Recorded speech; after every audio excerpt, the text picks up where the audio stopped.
Hello, gamers, and welcome to episode 426 of the Super Ultra Podcast Arcade for August 26, 2023. I'm one of your hosts, Daniel Nicholson, and with me is my co-host, Dominic Stallworth. What's going on, Dominic?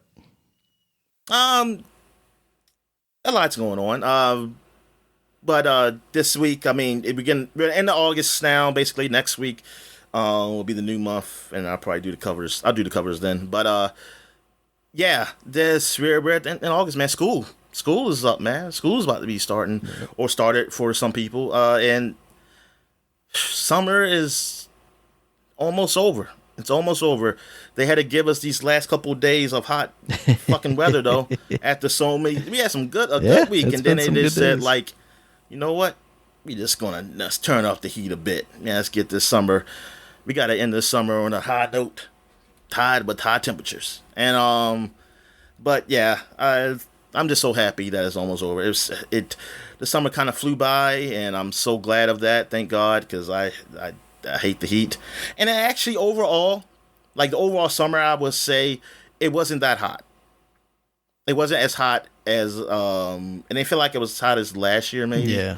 But it didn't feel. I didn't really have as many super hot days as I thought. But at least I'll put it like this: the nights have been really good. Because I remember some nights it'll be humid as hell. Yeah. And it'll be like I can't open the window still.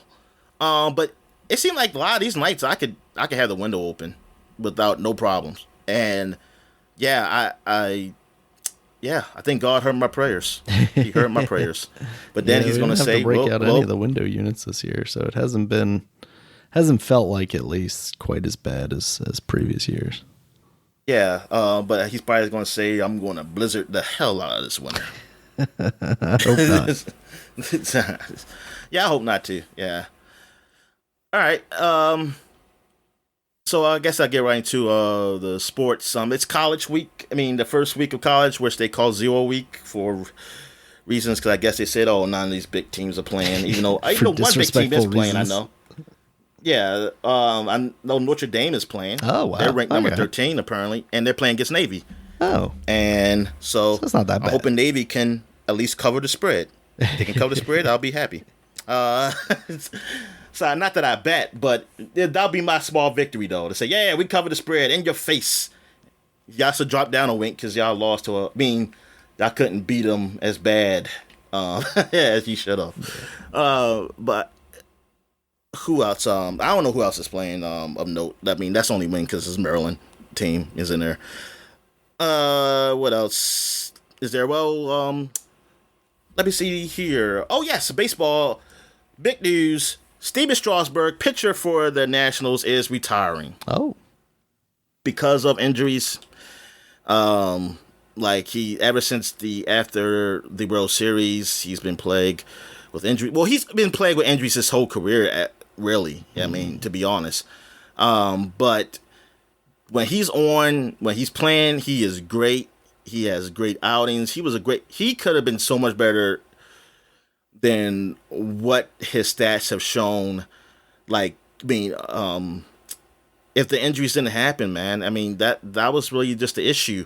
But it seemed like he was getting something after that World Series. Like that World Series year, he was excellent. He was excellent in the World Series. He won the MVP for the World Series. And it just felt like, man, we getting a Steven Strasburg that we all knew he was. I mean, we did get him for that year.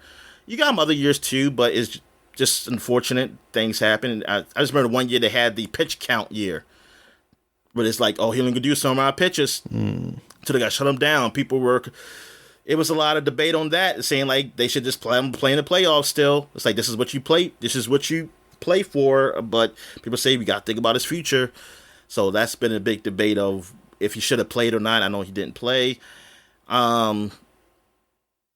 But it's sad that it's come to that. Well, it's sad the fact like we won't be able to finish like his career because of injury, and it's sad for the fans and the organization and all that stuff. But it's not too sad, Daniel, because after the World Series, he had a 7-year contract of $250 million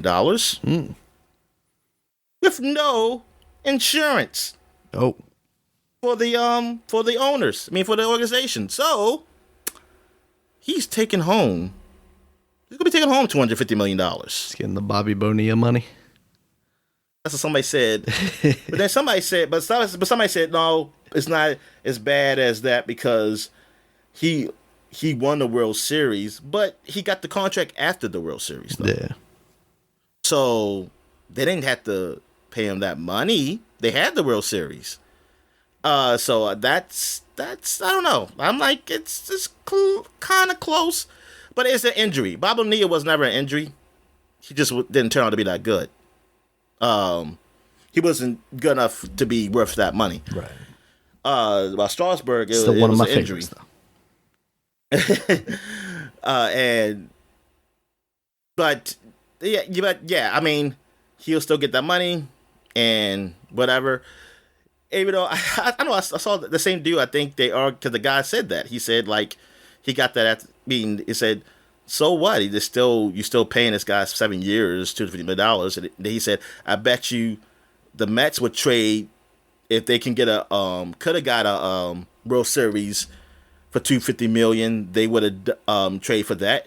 And the guy said, well, yeah, I would too, but it's also not my money. So it's like he's like, yeah, I would too, but it's not my money. And thing is, when people say that, I always think, would they? Because at the end of the day, what's important is making money. I mean, you can go by the hypothetical, like the whole notion of like, yeah, winning championships is what the goal is. Yeah. But it's also making money. Yeah, it's only partially in service to the fact that a successful team garners more money, right? Yeah, because I will argue that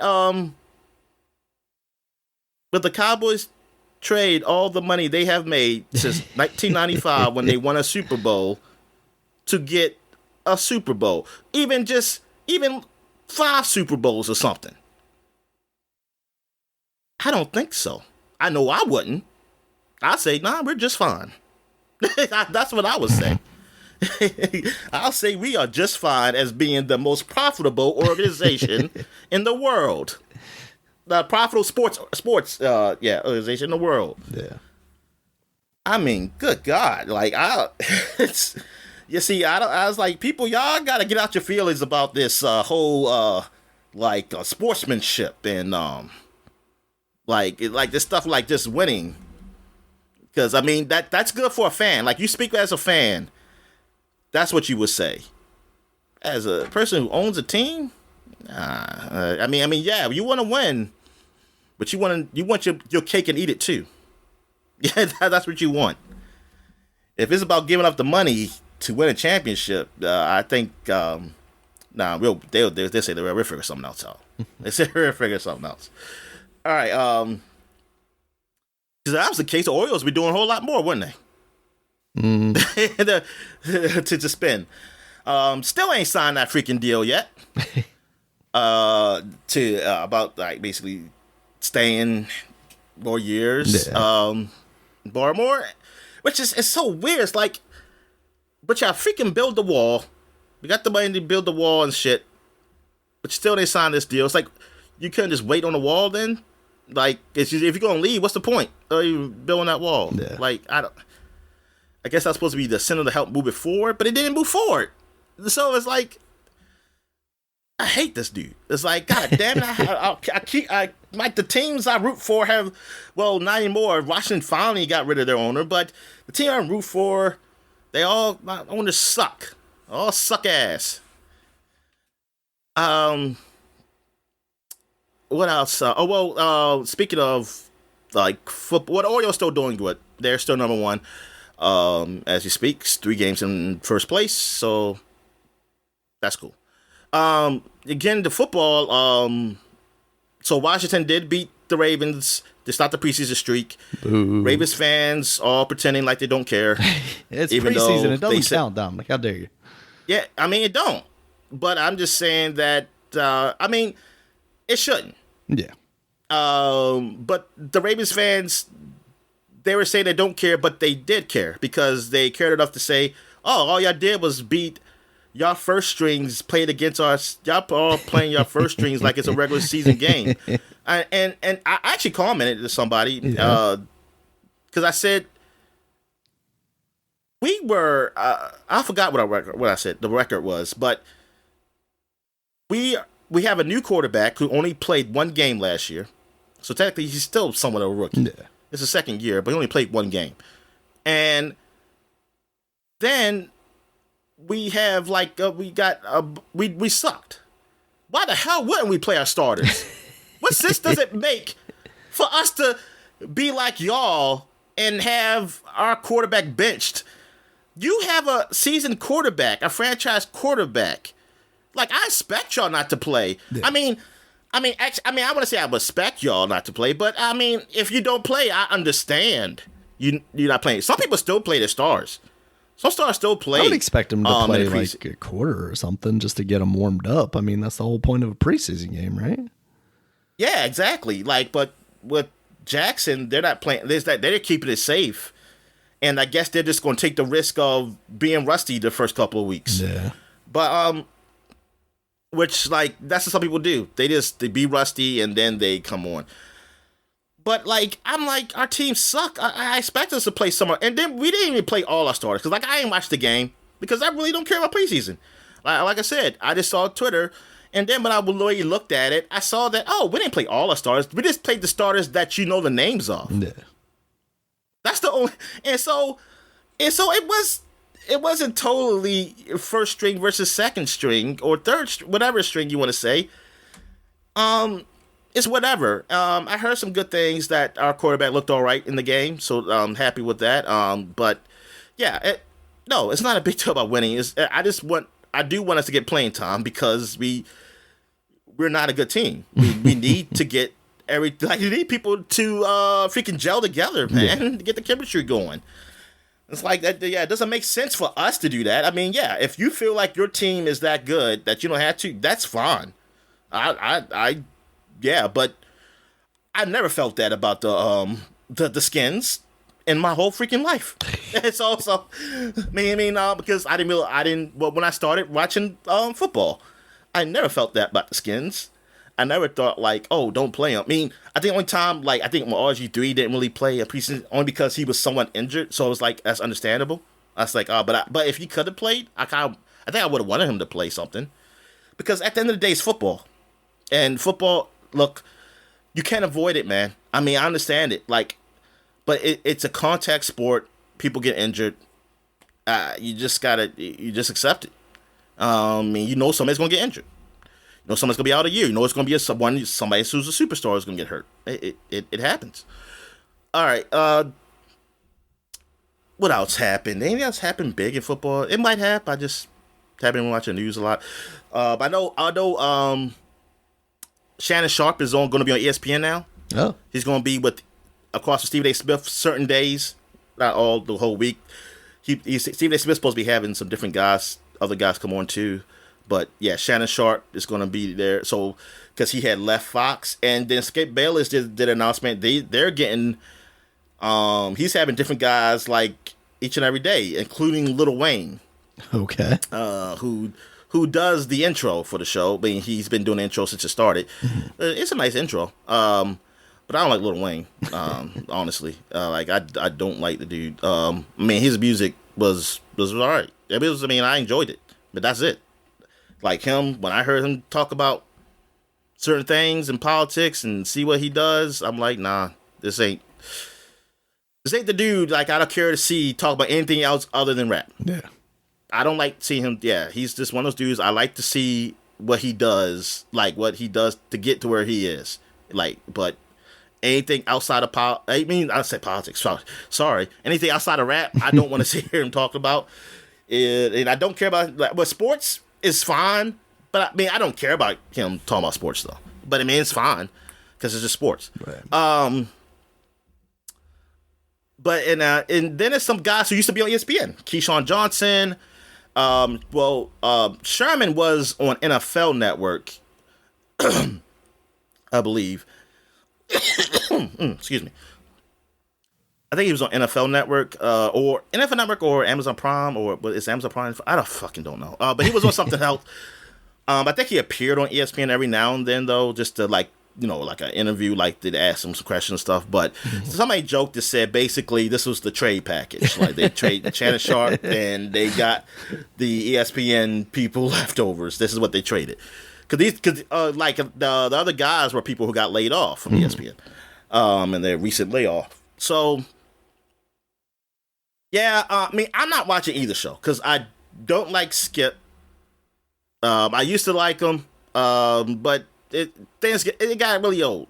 And I like Shannon. Shannon kept it fresh. That's why I kind of watched the show sometimes.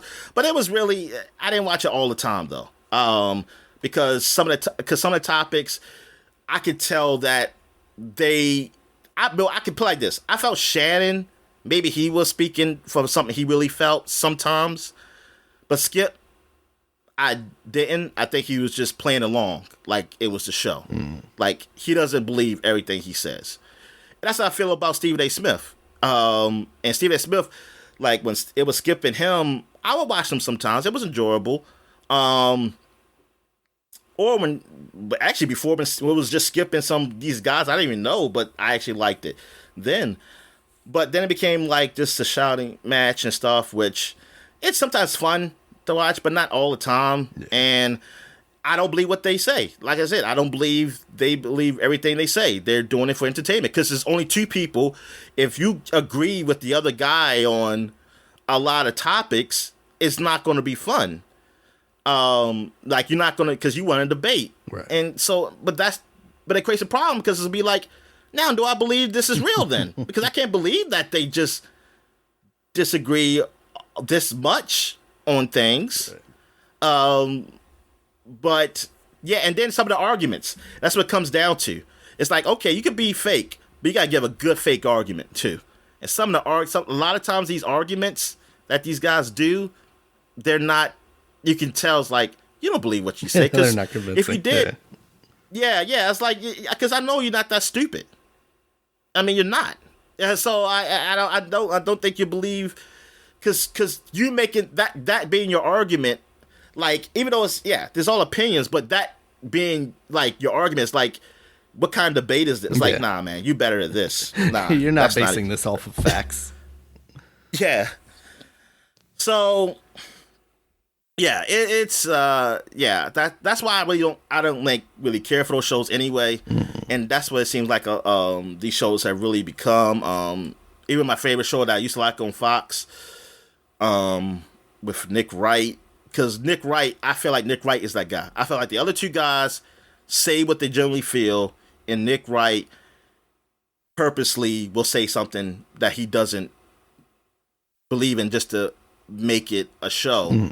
What I felt like, it's three of you guys. Y'all not going to agree on everything. At least somebody's going to probably maybe not agree on something. I'm okay with that. Yeah. Like, if y'all do agree with something, fine. But, like, I don't know.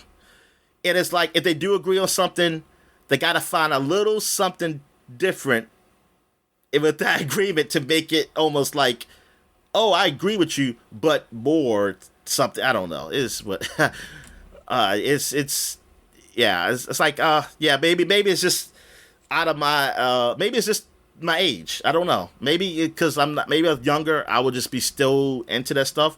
But I've been watching it for a while. So, back in the 2000s to the early 2010s, I'm just into that debate stuff, man. But good for Shannon. I mean, hey, I hope he does well over there.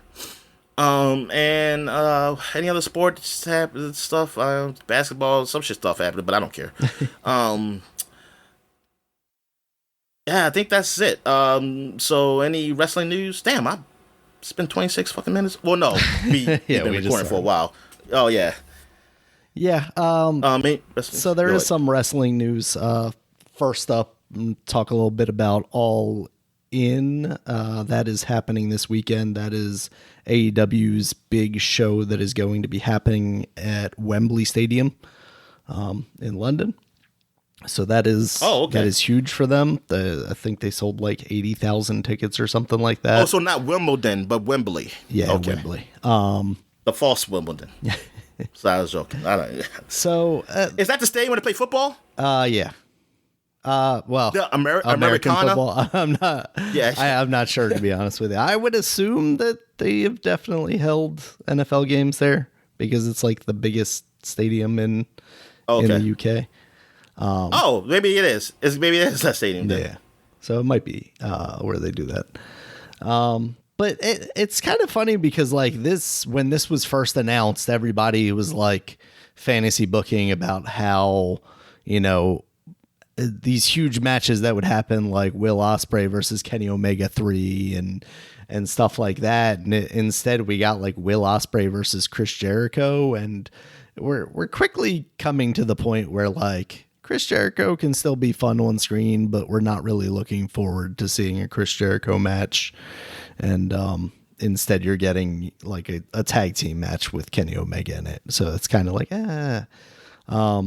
the headline of the show is going to be MJF versus Adam Cole for the AEW championship. Leading up to this, they've been doing this kind of like friendship thing where they did this unlikely pairing of them in this weird like mixed up tag team thing they were tournament they were doing, and then they just decided that they actually really liked hanging out with each other and became friends. But it seems like it's going to lead to someone turning on somebody, and a lot of the speculation is it's actually going to be Adam Cole that turns on MJF. And I think coming out of this, that would definitely be the most interesting story they could tell there. So because that's in the UK, it's going to be happening tomorrow, kind of in the early afternoon in the United States. So that'll be cool. It's not a show that I'm necessarily going to be able to watch live because, I'm not buying this pay-per-view. But yeah, I'm excited to see what comes out of it. I'll buy it for you, Dave. Oh yeah, okay. I appreciate that. I'll give you the website where to go to. Gotcha. Where I bought it from. All right. But you might get some you might get some like pop-ups or Trojans, but it'd be all right. So suit up before I go into these websites. Got it. Yeah, but the biggest news in wrestling this week is unfortunately some sad news: the passing of Terry Funk. Yes, I saw that. Basically a fucking legend. He's been around forever, retired 60 million times and always came out of retirement.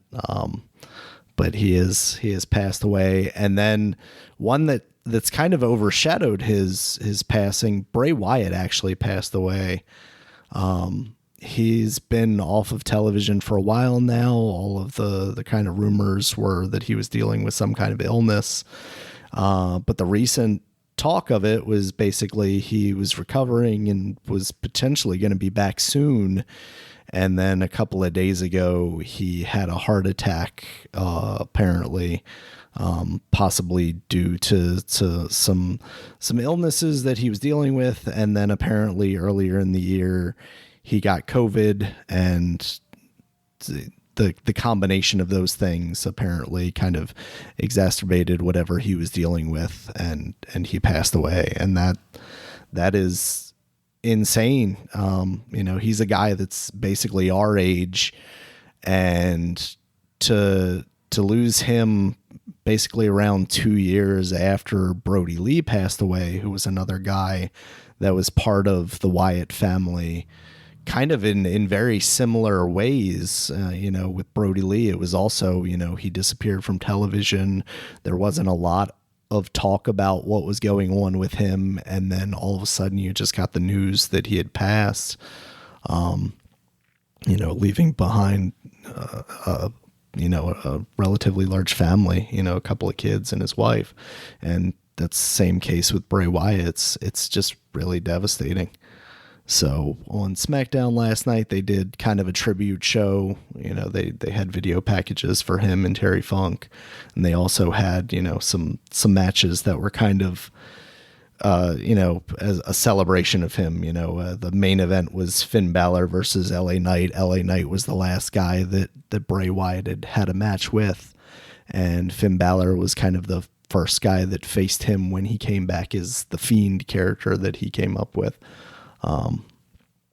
So yeah, it's just really unfortunate, and it's kind of a sad week for wrestling news, despite the big all in, and then next week I think WWE has their payback show and all that, but everything is kind of grounded right now because of those losses.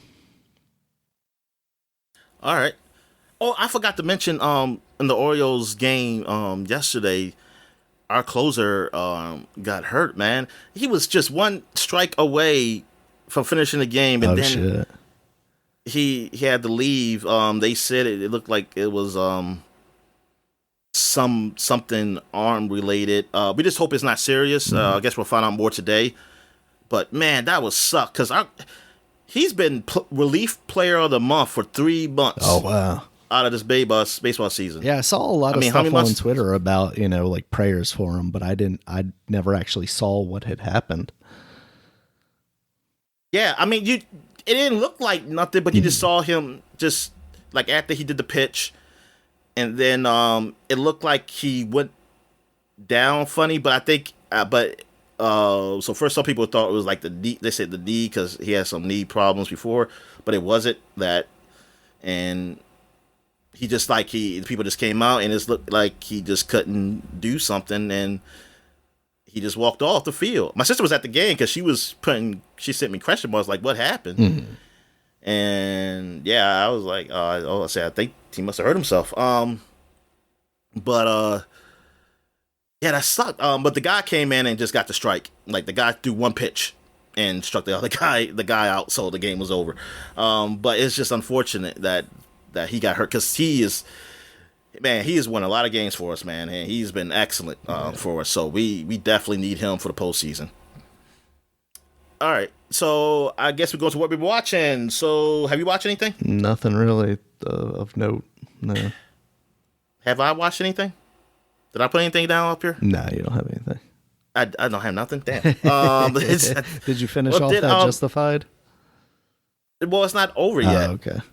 I'm caught up, but the last episode comes out next week. Gotcha. So, yeah, I gotta wait till it come on Hulu. So, and what else? I was watching. I am caught up to it. I mean, I like it so far.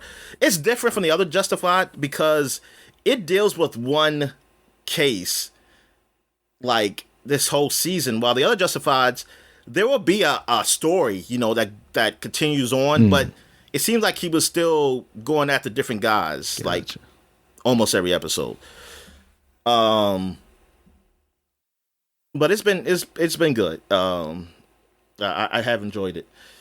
I feel like I watched something else. I know I watched a couple episodes of the Bad Batch. I'm trying to get through the season 2.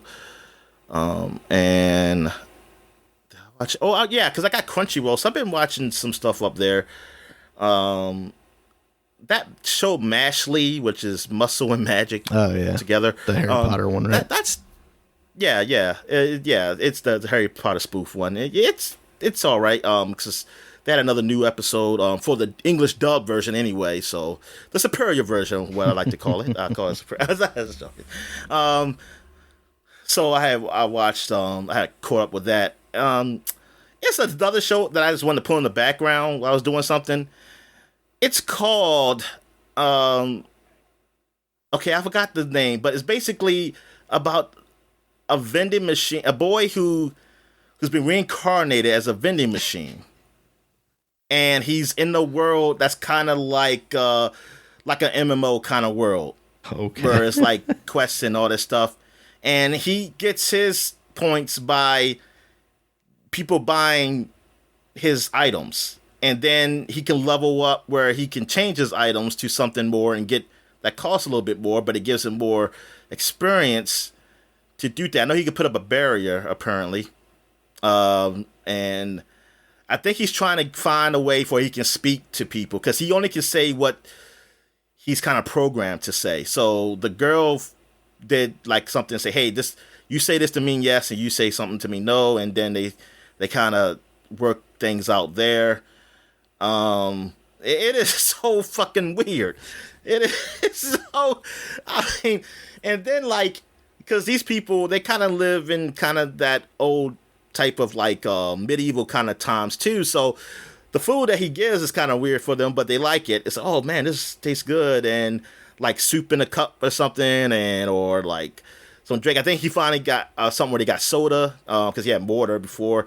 Then he got some juice type of drink, and he got soda one time because he was trying to help them fight this monster. He was trying to tell them to put the Mentos in the soda, but it was kind of hard to communicate. So the only reason they figured it out is because they stuffed the Mentos in this guy's mouth because he wouldn't shut up, and then poured the soda top and say, hey, shut up and eat this and drown this. And then they saw how it kind of just exploded. So they said, she said, oh, this is what you're trying to tell me to do with it? And then they just put the Mentos in the soda and then shot at the monster. Then what was it, another thing? Oh, and then that's why I guess later on he leveled up where he can give them alcohol. So he saw people just drunk. Oh, then he leveled up where he could have a little like a gambling thing where he can win a prize. Because he had a thing where he said you can win a prize. He could say that, but it was like, why even say this? Like he has nothing that he can use this to chat with people. Now he had to find a use for it. And like he found a use for it because now he has like a little gambling thing. So this old man was there. He kept trying to win prize to get something. I guess you win. I think you probably win something in the vending machine. Like you get it you win something by some amount in the vending machine. I don't know. Mm-hmm. Or I don't know. Maybe give money because I think he was giving people change. Because people were saying like they had certain currency, but they want to get silver or something. So they put it in and then he could get change. And I'm like, this is like, what the fuck? Like you had to do to think of something shit like this. Like what? Like say, what if you got, what if, like to make a show, like I got reincarnated as a vending machine. And I'm like living in a world where they have dungeons and stuff like that and monsters. And it's like, Jesus Christ, like what kind of shrooms you had to be fucking on? I mean, I like to get these ideas, man. It's just amazing. But yeah, so I watched that. Yeah, so that's it for that. So I guess we get to what we're playing. So you want to go ahead? Yeah. So I revisited Mortal Kombat 11 because, with one coming out, I don't think I ever finished that story mode. Honestly, I'm not sure how far I even got into it. I feel like a lot of the Xbox. What's that? I've been playing on the PC. You got the PC one? Yeah, I have it on Steam. I just don't have the DLC for it. Oh, that's right. You didn't have the DLC. I just had the base game. So I'm hoping at some point between now and the release. I mean, it doesn't matter. I'm not going to pick that game up at release, but at some point in the near future, I'm hoping it goes on sale as like a celebration of it. Because it was like a couple. You could just play ago. my Xbox one. Yeah. The only reason I would play it on PC is because I want to cheat. That's the only reason I play it. Yeah. But you don't cheat. It's easier for me to play it on the PC. Oh. But yeah, I'm having a good time with it. Hold up, time out. What? It's easier for you to play on PC, but yeah. You have the Xbox app, don't you? Yeah. So it would be. So why don't you just play it on there? Would it be streaming? No, you don't. No. You can just play it from the PC on Xbox. Oh, app. Maybe I guess I didn't even realize I could do that. I forgot that it was a part of that on there. Is that because it's on Game Pass, or is that because they finally have it so if you own the game you can play the games through there? Well, it's on Game Pass. Okay. It's been on Game Pass for a while. Gotcha. I think I forgot it was on there. So yeah, as far as the story goes, I don't know that I've gotten to a point yet where I don't remember playing it, but it's also been so long since I played some of that it's all kind of mixing together from stuff I've seen and what I did play. But so far I'm having a good time with it. I really appreciate what they do with those story modes because they switch between all the characters. So you it gives you like a smorgasbord of like all the different characters and enough matches for each to kind of get your feel for them. So that way, if you like want to continue playing the game, you've had a taste of everybody. So you're like, oh, I lean towards this person a little more. You know, the only thing about that is like when you find a character that you don't necessarily like, that's like where I always get stuck in those story modes, because I'll end up losing and then get frustrated and kind of fall away from it a little bit. But so far so good. I think I've lost like one match, but hasn't been too bad. Where am I now? I am past Kotal Khan stuff. I think I'm in Jade's stuff right now, facing off against the bug lady. So yeah, I like that. I'm just trying to push off the like desire to want Mortal Kombat 1, because yeah, it doesn't make sense to buy those games at launch now, knowing that there's going to be 20 different packs, and it's not like I'm going online to like look for competition. So it's not like I need to play it when it's most active. It's much better idea for me to play it when it's a better deal, you know? So been playing that. I've been dipping into Zelda just a little bit, just to kind of not have it completely fall off my plate, but not enough to talk about in depth. But the other game I've been playing is Disney Illusion Island. I picked that up on the Switch because I thought my daughter would be into it. So this game, I'd seen it mentioned elsewhere before I ended up picking it up. But it's different than what I had thought. It's actually a Metroidvania style game. So it's not like a linear level based thing, which I thought it was going to be. And that hasn't caused too much trouble, because playing with her, it's kind of cool, because it's a very good game for playing with a younger child, because if you play as the first person player, if you play as player number 1, the camera follows you. So if you basically ditch the other player behind, if they can't make a jump or something like that, you can just basically leave them behind. Eventually they'll turn into an envelope and they'll fly to your position, and then they can start anew from there. So you're never like actually leaving someone behind. And because she's so young, she doesn't get frustrated by me doing that. Whereas like when she was playing with my wife, and then I was playing with my wife, but I was playing as the second player, you know, if I was falling behind, or if I was trying to get ahead, it didn't work for me because the screen doesn't move with the other player. Now, that's the downside, right? Is like, if I was playing this with like a group of my peers, then that would become insanely frustrating unless we're like exactly the same and we're, you know, staying basically in lockstep. But if you're trying to get ahead of somebody or fall a little behind somebody, you're gonna get wound up, you know, turning an envelope and just flying to where they are. And I could see that being frustrating. But as far as the game playing with her, I think it's been fantastic because of that. It doesn't become a frustrating experience for me because I don't have to worry about her making these jumps. Although she's done a really good job of handling the stuff. She struggles a little bit with knowing when it's appropriate to do like a double jump, because they do have power ups like kind of wall grabs and double jumps and stuff so far. We're not terribly far into the game, but probably about, you know, an hour and a half or so. So she'll overshoot a jump or something like that. But it also has the option to just turn on basically invincibility mode. So that's an added layer of just accessibility for her to just, you know, continue playing the game and not be met with a whole bunch of frustration. So so far it feels great as far as the platforming goes. It looks really nice if you're into the style of the newer Mickey Mouse cartoons, which I'm kind of up and down on. You know, they can get a little like too Ren and Stimpy and look a little gross. But the game itself so far hasn't really leaned into that aspect of it. It's just more the kind of refined style that they've been using. But yeah, so far I'm digging that game. It's all right. All right. So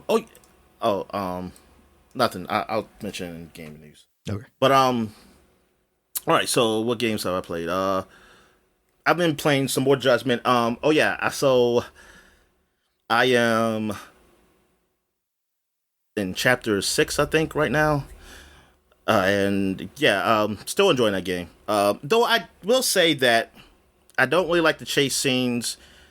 The chasing mode really. And I don't like. The trailing is all right. It's just sort of the same. So it's like just with the chasing, it's just sort of the same. It's just like do we have to go through this?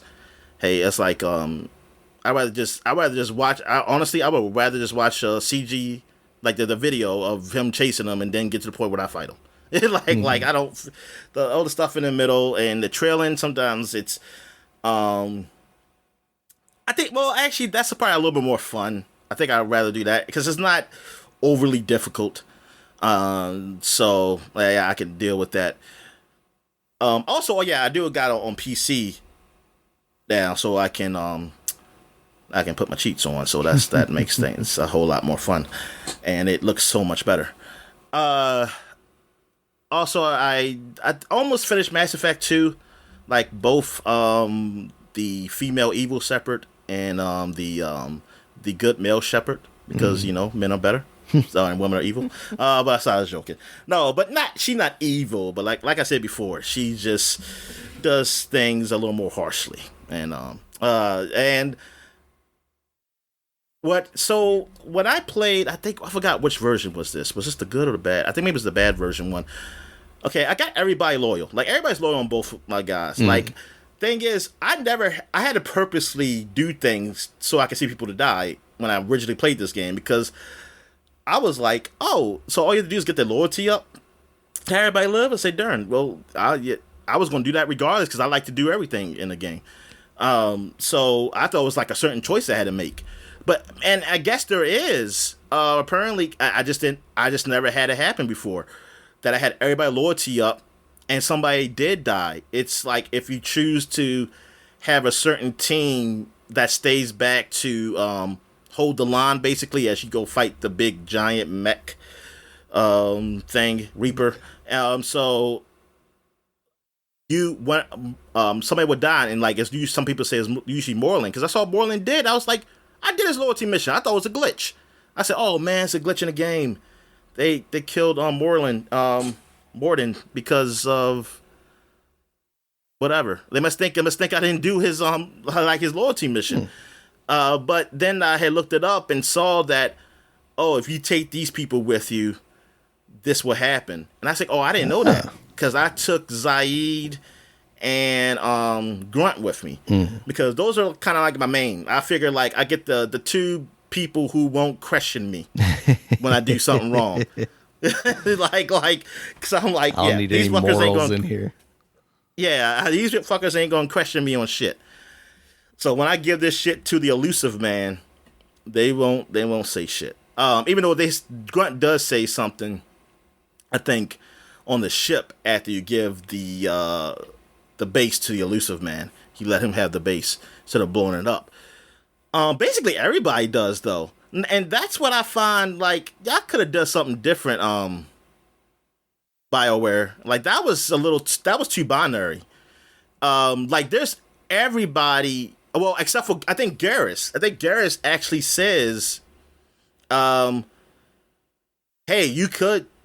this base could be viable to fight in the Reapers. I don't know if he's the only guy that says that in that moment of you doing it, but he did say that. But when you go talk to him, he says, what was it? Oh, he says that I hope that this doesn't come bite us in the ass, that Cerberus gets to keep it. I said, but you said you think we probably should keep it. If you scared of Cerberus, we just should blow it up then. Yeah. So I guess he's just saying betting that his hope it doesn't come. Yeah, it just come biting the ass. But it seems like mostly everybody's against it. Even like Miranda. Miranda even thinks that, and she's the Cerberus lackey. So I'm like, y'all couldn't make it so that some of these people would be at least okay with it. At least Miranda, at the least, unless you did something in the story to make her change her mind about Cerberus. Like I don't know, man. I don't know. I don't like how they did that. But anyway, like when Moreland died, I did it again. I played it again because I didn't want nobody to die, so I want to do all the missions for the next game. So, yeah. So in both games, I did beat the Reaper, but I didn't do all the side missions. Like in hers, I didn't do Overlord yet, and in the male Shepherd, I didn't do the Arrival yet, where you see the Reapers.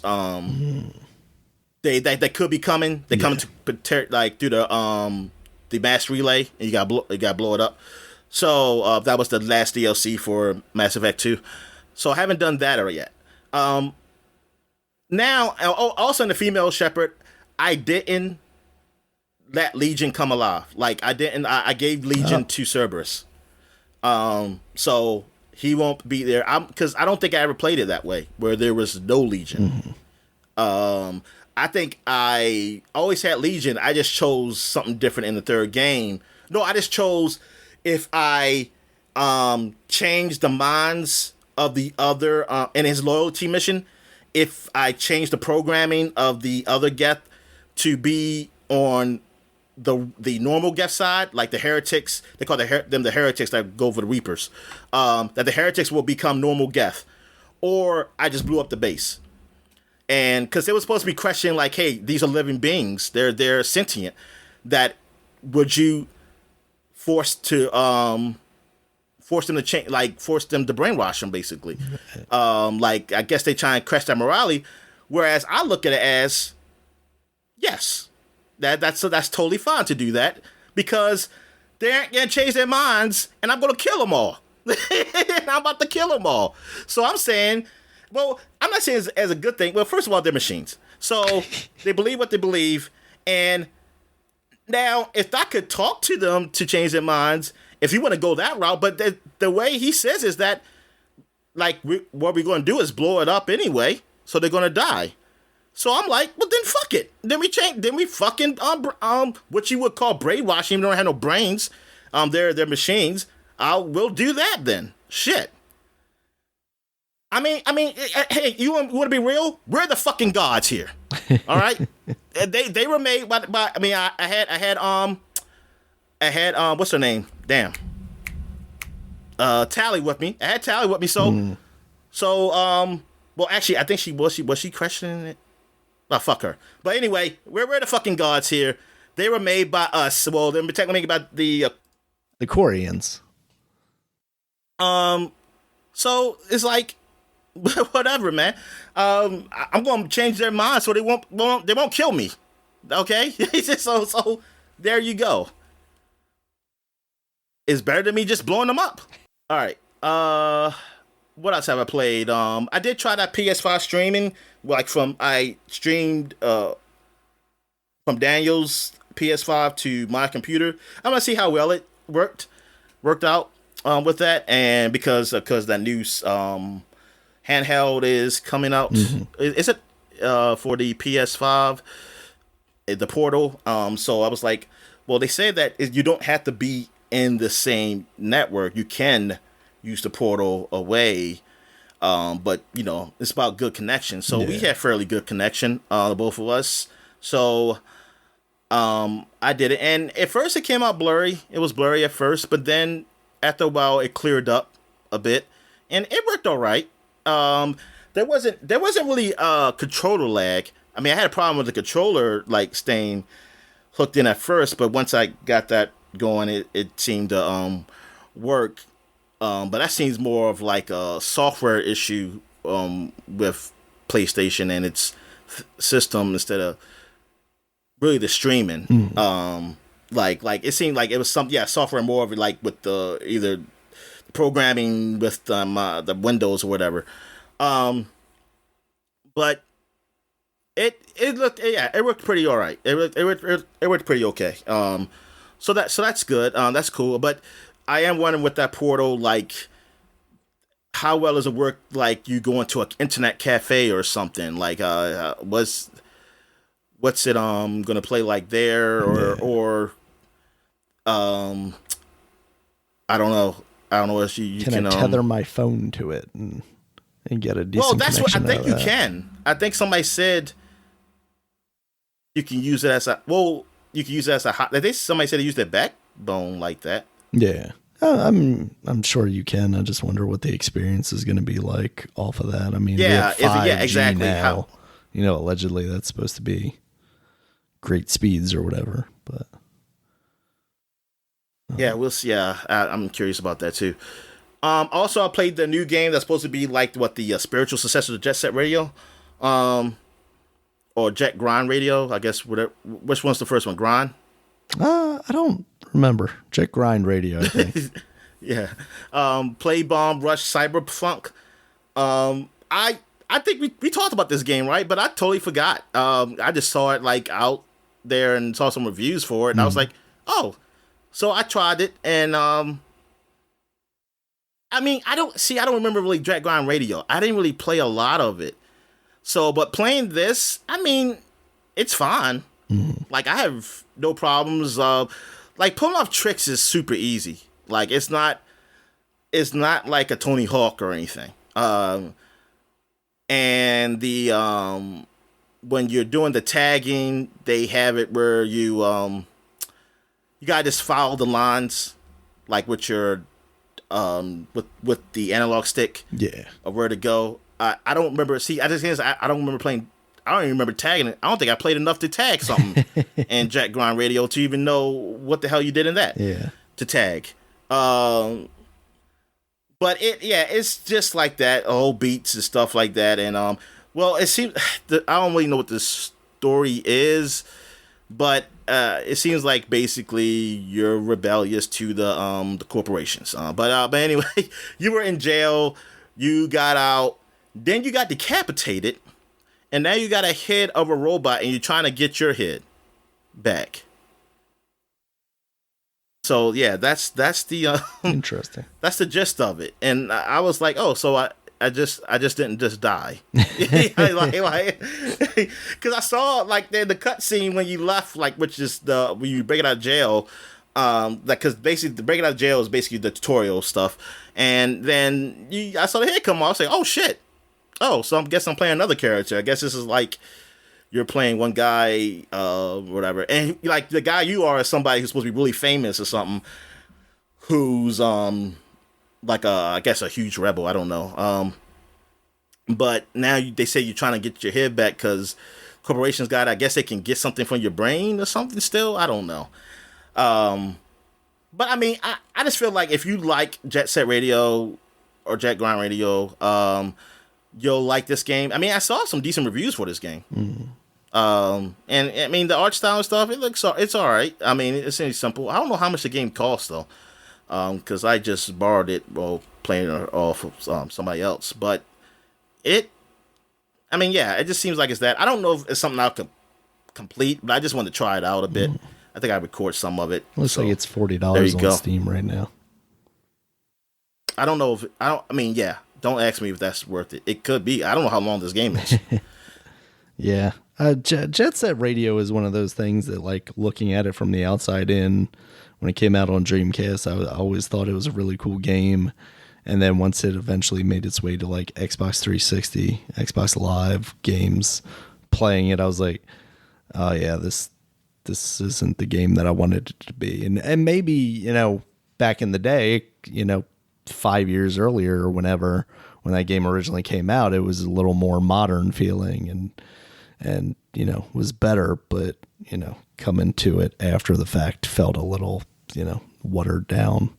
And I'd wondered if this game, you know, is a little bit too much like that, you know what I mean? Like, tries to play on the nostalgia a little bit too much and doesn't necessarily, you know, improve the gameplay in a way that it needs to compete with more modern style games.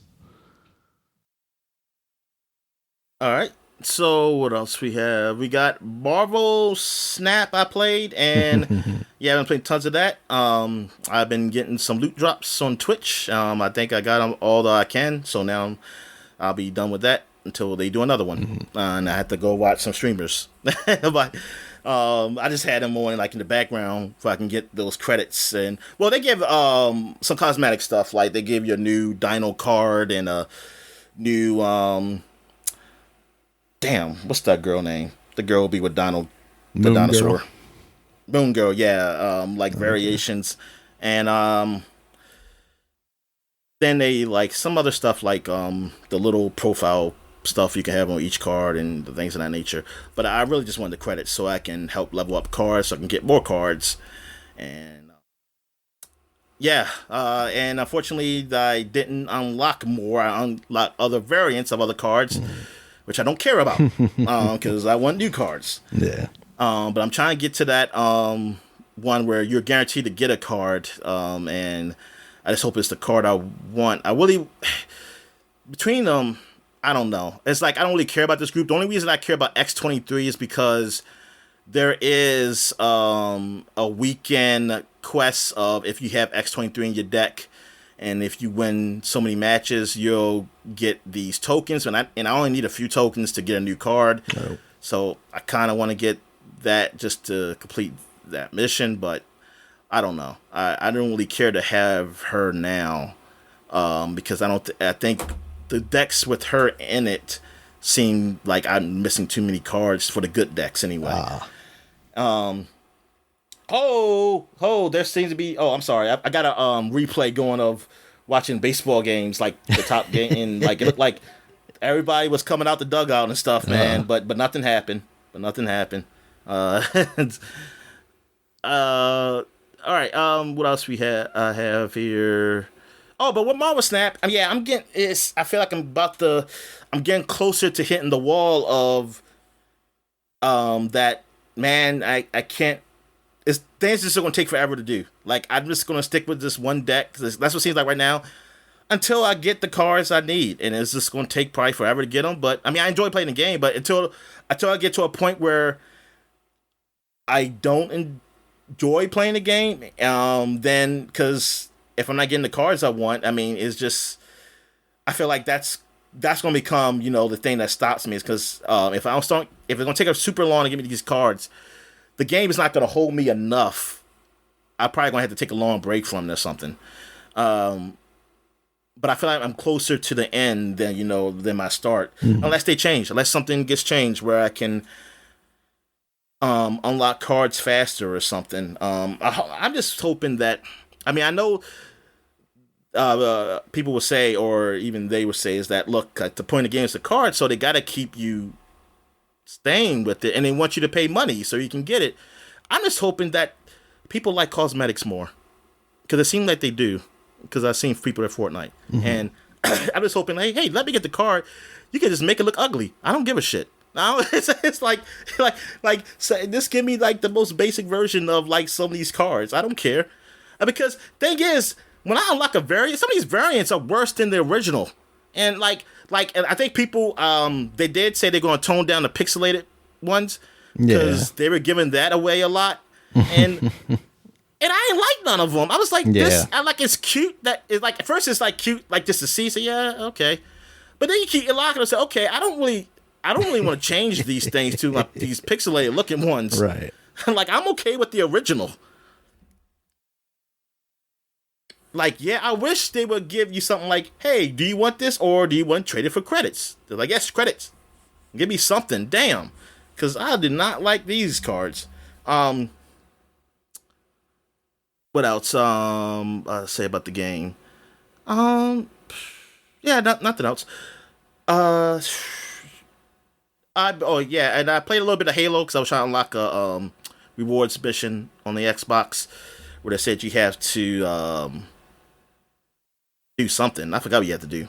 It wasn't like winning a match. I think it was just launch like, Halo, level up. please. Oh no, it wasn't that one. Oh well, see, the launch thing is easy. Yeah. All you do is just hit launch and like go to the cloud and then just hear it and get out. Like you don't even have to launch the game. Like once you just get to the whatever symbol, the first symbol you see when you start the game up, whatever, either Xbox or whatever, just hurry up and get out, and then they'll just be like, "Hey, you played the game." But this one you had to do something. Because I did something last night too with Forza. I think Forza had to get certain amount of influence on Forza 4. First, I was thinking it was Forza 5. Then I saw, oh, this is Forza 4? I said, what the hell? And but it was easy. All I did was like do a stunt jump or something, and like I did some did some stunts, and then that gave me the influence I was supposed to get. Didn't take long at all. So I was like, okay, so I got that in. Yeah.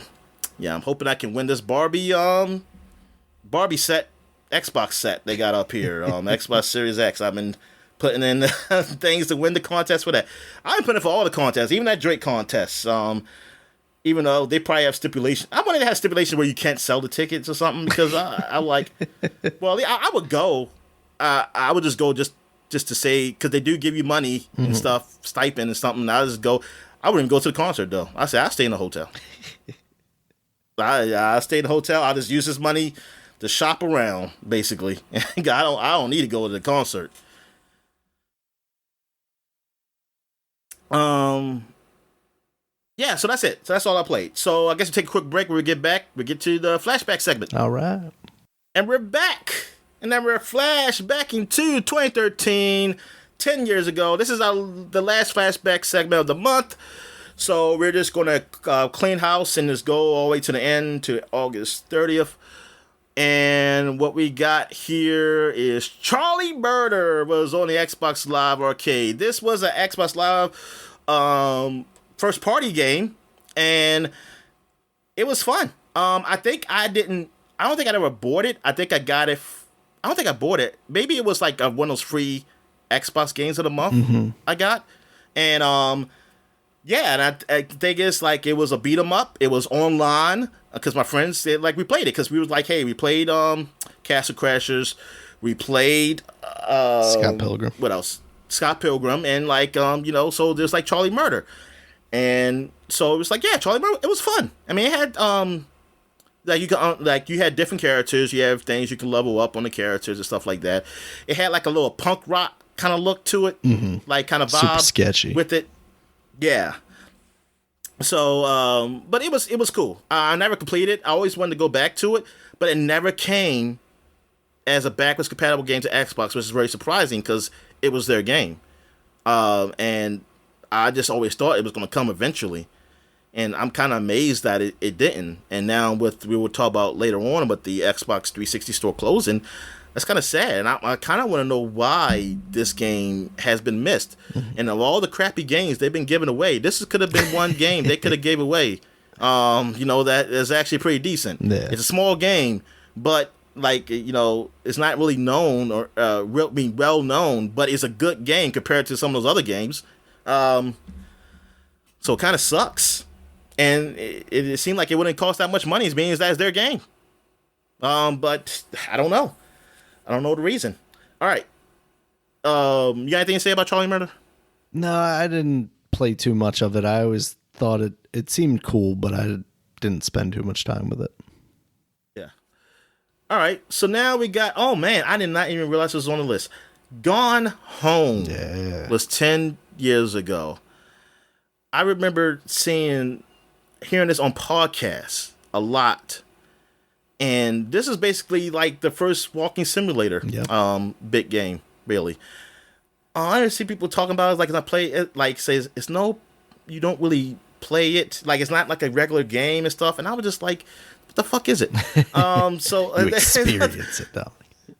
Yeah, so I was like, let me go ahead and just play it. And yeah, it was nice. It was a nice game. It was like a nice emotional game dealing with I actually forgot what the story is about, Daniel. What are you leaving home, or you left and you came back? Or someone died? I don't think anybody died. I think that was always the fear, was like you're going to get to the end of the game and you're going to go up to the attic and find someone like hung themselves or something like that. Spoilers. Yeah, spoilers. Yeah, somebody does not hang themselves. Yeah. You don't see any other human. No, you don't. It basically, you're exploring this house. I want to say you're like are you the sister coming in? And, yeah, I feel like you were a sister. And I think, I know you were a girl. Your older sister's diaries, and it's basically about how I think she left home because of her sexuality. Was that right? You know, maybe. Oh, you go. Dang! I didn't even know. I totally missed that. Then. I feel like I remember her being a lesbian. No, I ain't missed it. I just don't remember. Yeah, I haven't played this game since the round came out. Basically, I think I don't think it was less than a year it came out when I played it. The dad had left for some reason, or man, it's just it's one of those games that like it's not very long, so like I feel like maybe I should just go back and play through that real quick because that game. It played a lot on nostalgia, like for people our age, you know, you're going through and you're seeing like an NES or an SNES and stuff like that. And a lot of like early 90s kind of vibes to it. But that was kind of the thing, right? Is like, it really wasn't much of a game per se, but it really set up this world and this story that, you know, was very inviting and it had enough suspense. I think that's what it was like, yes, there was enough suspense there that like kept you going because you wanted to see how this wrapped up, hoping that it wouldn't be in a bad way. And then, you know, I feel like there's like a level of satisfaction when you do complete it because there wasn't that like awful event, you know, at the end of it. It was kind of a relief at the end where it's like, oh, okay, good. This isn't one of those games. And I think that's what kind of set it apart from other things because it didn't try to be that. It wasn't, you know, at the end of this, oh my God, you know, this awful thing had happened. So yeah, that game is very good. that non-game is a very good game, as it turns out. And it's been coming out ever since. I think you can get that out on the Switch and whatnot. So that's about to say. I think it is on the Switch. Yeah. All right. So what other game we got here? We got Disney Infinity, Daniel. This is what killed the Toys to Life. It's called Toys to Life? Yeah, that's what they were calling it, Toys to Life stuff, because it was the real life action figures or statuettes. Or did the Lego one did? Or the Lego one just came late? It was the other. You know what? The Lego one might have like, you know, arrived and then realized that it was just burning ashes around them. Yeah. You know. So yeah, I think Disney, yeah, it was the peak in the fall. Yeah. Because the Lego one was also like the Warner Brothers one, right? Yes. Yeah. Yeah, I think they came in to try and pick through the burning wreckage that had already ended. I think it was still I think it was, I'm not gonna say it was popular, but I think it was falling. Like Disney Infinity was still out. Yeah, but it was waning. It seemed cool. Like I liked it.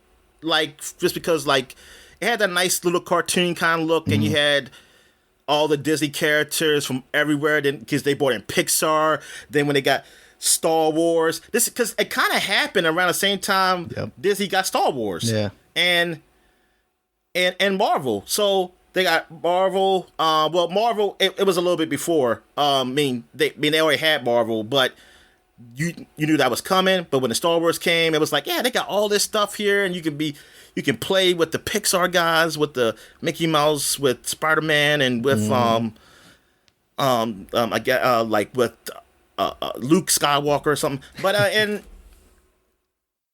yeah, so I was like, yeah, that's cool too. But just that I wasn't gonna try to buy those toys or anything. That was the thing. I was like, I ain't gonna buy all these guys like or something like that. And yeah, I mean, it seemed pretty cool, but at the end of the day, I guess it just couldn't last. It was just one of those things where like just like Guitar Hero or something, I guess. Yep. Even though I almost feels like Guitar Hero lasted longer. I think it did. It's just, I mean, that's the thing though. At least that was like a one big upfront cost, whereas any of these Toys to Life things, the entire game was, you know, balanced on you buying new action figures, and it feels like that could only be so tenable, right? Especially when you have then multiple of those. You have your Spyros. What's that one called? The original. The Skylanders. Yeah, the Skylanders, and then the Disney Infinity, and then the Lego, and the spaceship one from Ubisoft. Yeah. So it really came to a point where it's like, yeah, because not only is it like sales, but then you're also like trying to get shelf space for all that stuff too. And I think, you get some pushback from retailers about like where they're going to put all this stuff. The figures at least are a little bit smaller, but yeah, when you've got 20 pegs full of, Lokis that have been hanging around for 6 months, then you start to wonder, if this was a good idea. But Disney, in a lot of ways, Disney was like the best version of that, though. I really like the aesthetic of that. I like all the figures they put out for that. They did a good job of coming up with a design that worked for, like you said, everything. It was Star Wars, it was Marvel, it was Disney, it was Pixar. So to the point where I've got a couple of those figures around here because I like that style so much without even ever, playing that game until it became like that free to play iteration they did eventually. Yeah. But it really was one of those things where it was never going to last, right? You can't design a game around having to own a physical thing other than just basically the console and a controller. And yeah, and I guess you know what they should have knew about NFTs, Daniel, and they could have just oh no, really started that market. Yep. And like they could have been like, you know what, yeah, forget the shelf life. NFTs is where it's at. They're just like the real thing. The awful thing, Dominic, is like it's probably, if you look at the age of some of these people, the people that came up with the ideas of NFTs probably grew up playing Disney Infinity. That's my headcanon for it. All right. So what else we got here? We got Saints Row 4. The last good Saints Row game probably because of it seems like the new one is not that good. Unless you consider Get Out of Hell, but I just feel that that's like an expansion. Yeah. But yeah, Saints Row 4 came out. This is when you're the president. Mm-hmm. And yeah, and you're trying to fight aliens, and so well, I say try to. You are fighting aliens. And it was all right. It was more. It felt, I think people were saying like more the same, which is not necessarily a bad game, but it's just it wasn't like a big up from 2 to 3, because 3 was like really the highlight of it, and 4, yeah, it got. Or let me see what the Metacritic says here for it. God damn, there's a lot in this fucking Wikipedia. All right, it got like an 86 on PC Metacritic, 81 on 360. PS3 got 76. Maybe it didn't run that well up there. I don't know. The Story Toy gave it a 9.5. The lowest score I see is a 7.3 on IGN. And GameSpot gave it a 7.5. Those are like the lowest scores I see. Everybody else gave it pretty much a high score. But I think maybe that's the ones I read was probably either GameSpot, IGN. I think they said like because it wasn't. I think it wasn't more to it. I guess I don't know. I'm trying to find a quote from them. Oh yes, the guy said he became bored when his superhero protagonist had little to overcome, and all 3 likened the game to enabling godlike cheat codes. Some of us like that, Dominic. Yeah, yeah, exactly. All right, so what else we got here? We got The Bureau XCOM Declassified came out. This is the one you played. Yeah. So you want to talk about it? This is the third-person shooter set in the XCOM world, but like earlier in, I think, like the 70s, 60s, probably more like 60s, 50s era of like the Bureau or like the beginning of the FBI kind of thing. But it it's middling. Like, it's not an awful game, but it's definitely not a good game. It didn't live up to the standards of that XCOM refresh, that came out before it.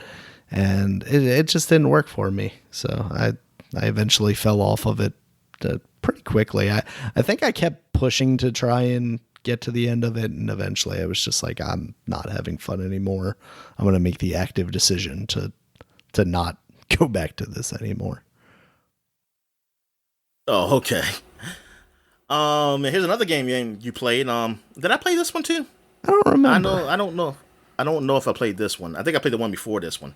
Tom Clancy's Splinter Cell Blacklist came out. This is the last Tom Clancy game, right? I mean Splinter Cell game, right? I don't remember. Let's see. Yes, it is. Yeah. I don't remember if I played this one or not. I know I played the one before it. Yeah, but so Conviction is the one where he's like just a dude almost, and then this is them going back to like, oh no, he is a secret agent. He's a super spy in his super suit. But it didn't feel the same as those old games. I don't remember liking it as much as those, and eventually falling off of it. Oh darn! What did it get? It got like okay 70s? Scores. It got the 80s. Oh, okay. Yeah. Game Informer gave it a 9 out of 10. IGN gave it a 9.2 out of 10. Joystick gave it all 5 stars. Eurogamer gave it an 8. Game Trailers gave it 8.7. Yeah, They got some high, generally high scores. Yeah, you're just wrong, Daniel. You're just wrong. Your opinion's wrong. But yeah, so this is the last one, man, and that this just sucks that they haven't gone back to this, like Ubisoft, as it like going back to this. Like, they just only had them in Wildlands, Ghost Recon Wildlands, like as a DLC. They'll do it one of these days, though. They'll bring him back. All right. What we got here? Dive Kick. Okay, you got to tell me about this. So Dive Kick was a simplistic fighting game where you literally had 2 moves. It was you jump in the air and you kick downward. It was made by Iron Galaxy, the guys who were working on Killer Instinct now, do a lot of port work. They also did that like wrestling PUBG-like game that got shut down pretty quickly. But it was very much just like this super odd thing, but it was very engaging because it had different characters and they all had their like own variations on the dive kick scenario. So you would have one person who would do like a more horizontal kick instead of coming down more. You would have somebody that would do like, they would attach a whip and they would do more like a swinging kick. It was just a really novel concept and a really clever kind of spin on a classic fighting game. So it's worth checking out. I don't know where you can play it anymore. I'm sure it's like available on Steam at the very least. But yeah, I spent a lot of time, I think, with that on the Vita more than anything. But yeah, it's an awesome game. Okay, now I'm looking at it and I remember seeing it. Yeah, it has like the art style of like a early 2000s Java game or something like that. Yeah, I think I heard maybe Giant Bomb talk about it. Mm-hmm. Yeah, they would have talked about it. What else we have here? We got Final Fantasy 14, A Realm Reborn. This is this is when it was successful. Like they tore it down and built it back up. Final Fantasy 14, like, because it was not received well at first, and they said they was going to just redo it basically. And thing is, I didn't think it was still going to be good. No, I mean, I didn't think it was going to be same. And I was like, oh, they're going to rebuild it, and is to say, oh, whatever. And wow, it like. Critics were like, "Oh, this is good and stuff," and it's been successful ever since. Like they really to this day they fixed this. Good for them. And I know a guy I used to work with. He played it. He told me like it's a good game, man. But I was like, I gotta pay for it. I don't want to pay for it. But yeah, I think you can. It's probably most like a free thing you can do. You like all these games do, like free month or maybe I don't know.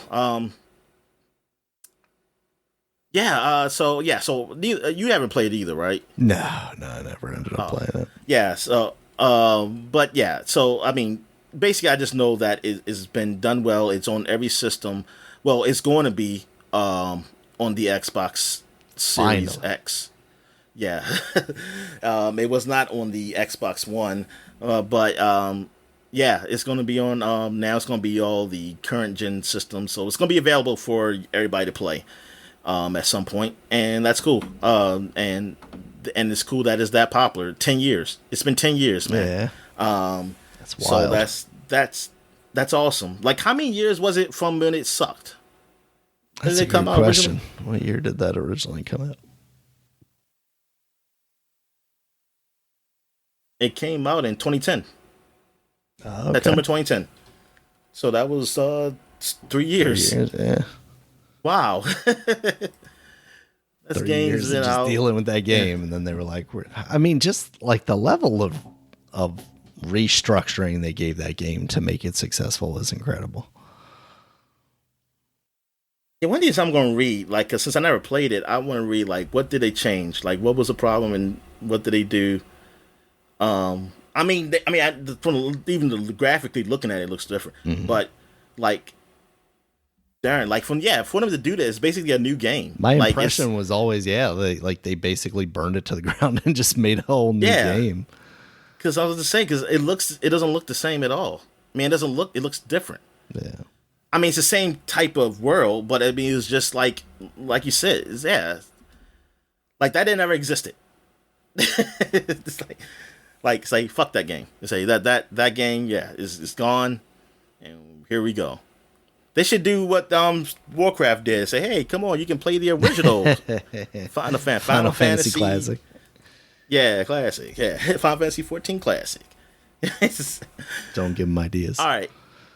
What we got here? We got Lost Planet 3. Yeah. I believe this is the last Lost Planet. Yep. I don't think there's one after this, was there? I think that's the last one.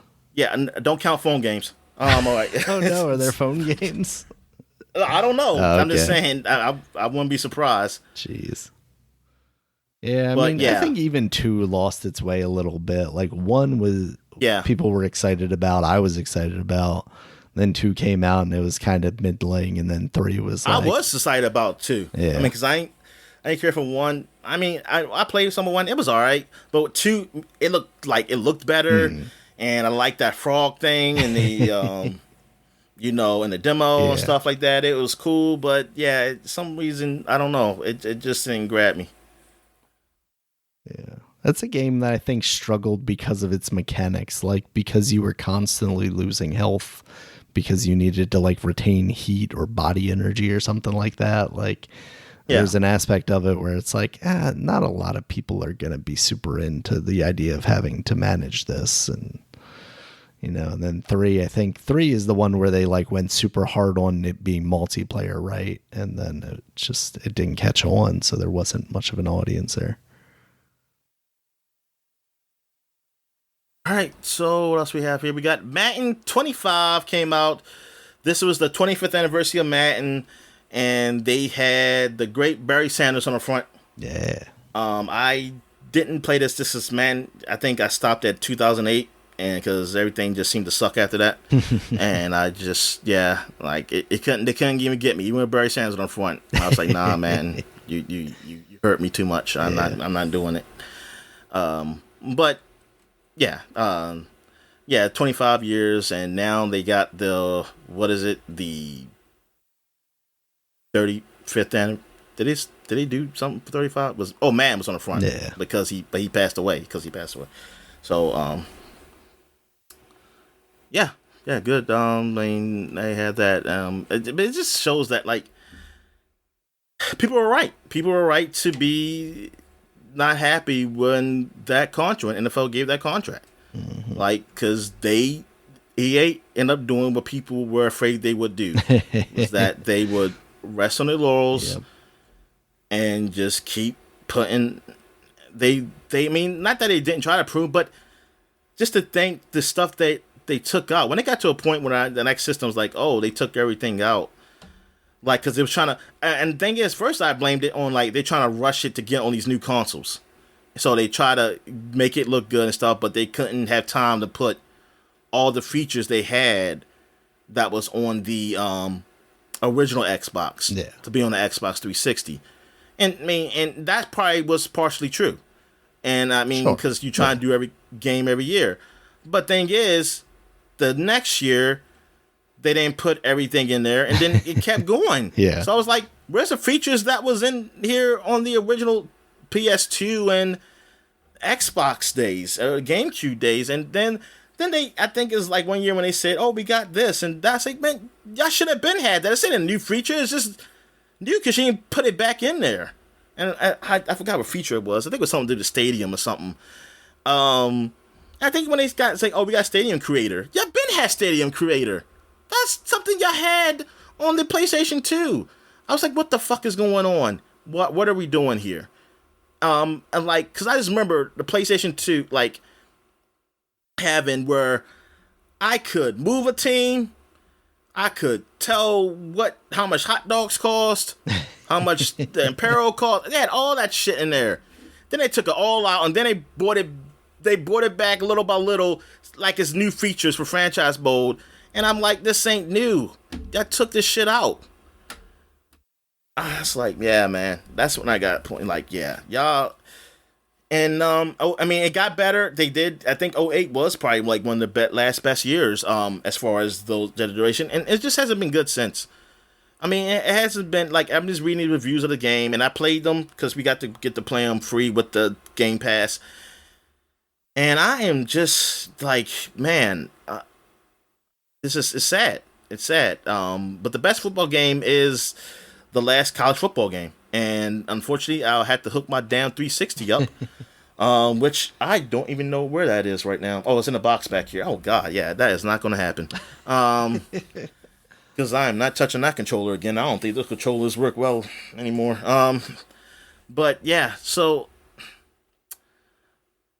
it sucks. It sucks, man. God damn it. God damn you, NFL. Like, why? You sons of bitches. Like, oh, yeah. Oh, fuck. And just let everybody just have it. Couldn't let 2K keep going so there could be competition, man. All right. What else we got here? We got F-Zero GX. So tell me about this game, Daniel. This is the F-Zero. And was this the first one? The first and last one? This is the, well, not the very first one, obviously, but it's the most modern one. It's the GameCube release. No, I mean for the GameCube. Yeah. There was one before? Oh. No, there was only one for the GameCube. Was there one for the 64 or was it for the DD and then that became this one? I think that's what it was. They designed one for that disk drive for the 64, but then that ended up turning into this one. F-Zero is a game I have a complicated relationship with because it's so fast that like sometimes it can be frustrating, especially like compared to what I was playing at the time, which was just Mario Kart. But the action of it is pretty awesome. Like it moves in a way that like a lot of racing games at that time especially did not move in. It was more about kind of side shifting than it was actually like turning corners and stuff. And then the courses were just like super elaborate too. This was also like one of the few GameCube games that supported like widescreen and I think even 1080i. I don't think they did P at the time, or it might have been like 720p. It did progressive scan, so it looked incredible. I think they did like 480p. Yeah, was it 480p? Was that what it was? I mean, because there's a 480i and there's a 480p. Because that's the progressive scan. Yeah, was like 480. It was like 480p. Because I was like that's when I learned, and then I saw the difference. Yeah, and I was like, oh. There is a difference when I had like the HDTV. Yeah, because it supported that, and it looked incredible. So I know a lot of people have been clamoring for a new F-Zero. Obviously, Captain Falcon is kind of the main guy that people know from that. He's in Smash Brothers. So I guess, yes, exactly. Yeah, I would like to see another F-Zero, absolutely. I would also like to see this be on like a virtual console style thing, but obviously we haven't really seen GameCube games on that yet, so I don't know. I don't know when we'll see that, if they'll do that on the next system or not. All right, so now we got an Xbox exclusive game. Oh, what's it called? Otogi, I think. Otogi? Yeah. Myth of Demons. So you gotta tell me about this, because I don't know anything about this. I just remember this being like, for the original Xbox, something that like people talked about as like this big exclusive game for it. I don't remember being too familiar with what the actual gameplay was or anything, but I look at that cover and it gives me like a visceral reaction of like, oh, I remember seeing that a lot of ads and stuff in magazines. And then you were telling me that like it actually reviewed surprisingly well, surprising in my opinion, at least. And more surprising, like that it came out a year before in Japan, because we're talking about the original Xbox here. Like that thing sold, like the Xbox One sold in Japan, which was basically like 2 units every 6 months or something like that. So to see an actual game like that, release in Japan for an exclusive window is kind of surprising to me. This was the beginning, though, like of them trying to establish something in Japan. Yeah, I remember because they did it. Yeah, because this was they had that I remember conference when they were talking about, we got these Japanese games that are developing by Japanese guys and for Japan, and yeah, so they released them first there, and then they brought them over here, and then they learned that nope, this ain't gonna work. So it's like, but you gotta try. You gotta try. Absolutely. Yeah. I wonder if it released a year ago. I wonder if that means this was like one of the launch titles, and maybe that's why it's like so ingrained in my head, because it's like, oh man, these are the big games for. Oh, that's right. Yeah, it could have been.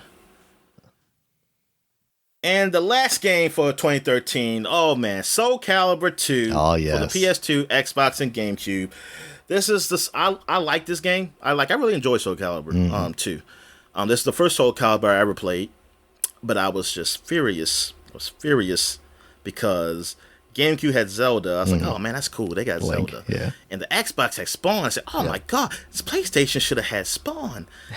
But we got Haiichi. And I was like, you gave us a Tekken guy who has no weapons. And I was like, I was like, I would have took the bear and really stamp, throw the pen, whatever. Yeah.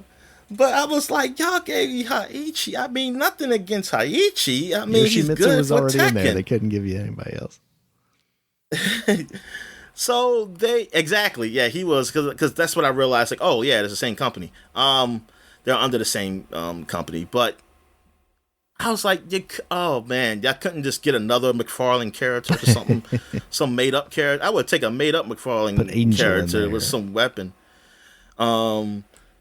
Well, yeah, there was a guy who was made up. The guy who, yeah, but everybody got him. Yeah, Necron or something. I don't know. Nectar Man. He got nectar in his chest. He did. He had like that gel in his chest. Yeah. But yeah, I was a little disappointed that I could not get over that, because I was like, they got the fucking Zelda, but I ain't buying a whole fucking console to get Zelda or Spawn. I was just mad, like, you PlayStation, you couldn't get them. Like, I don't care, you could have got Crash Bandicoot have something up there. There you go. Boxing gloves or something. But yeah, it was but it was cool. Yeah, it was cool awesome. That they had. So I spent a lot of time with that game. The game was fun. It was fun.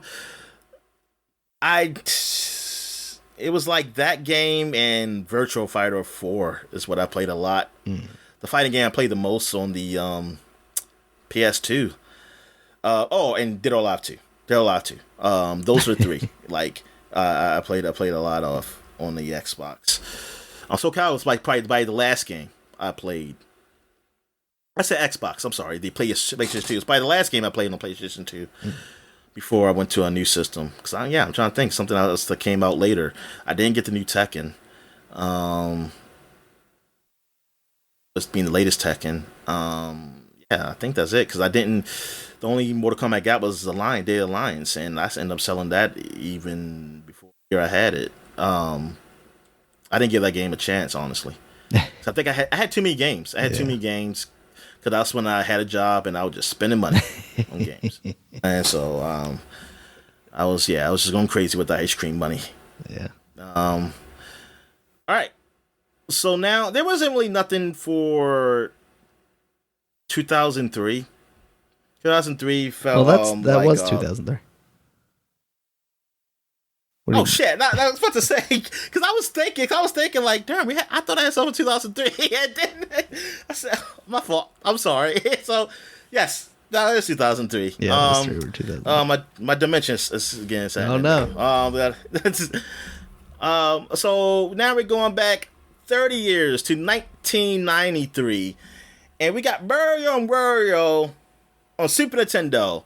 And when I saw this, I was like, what?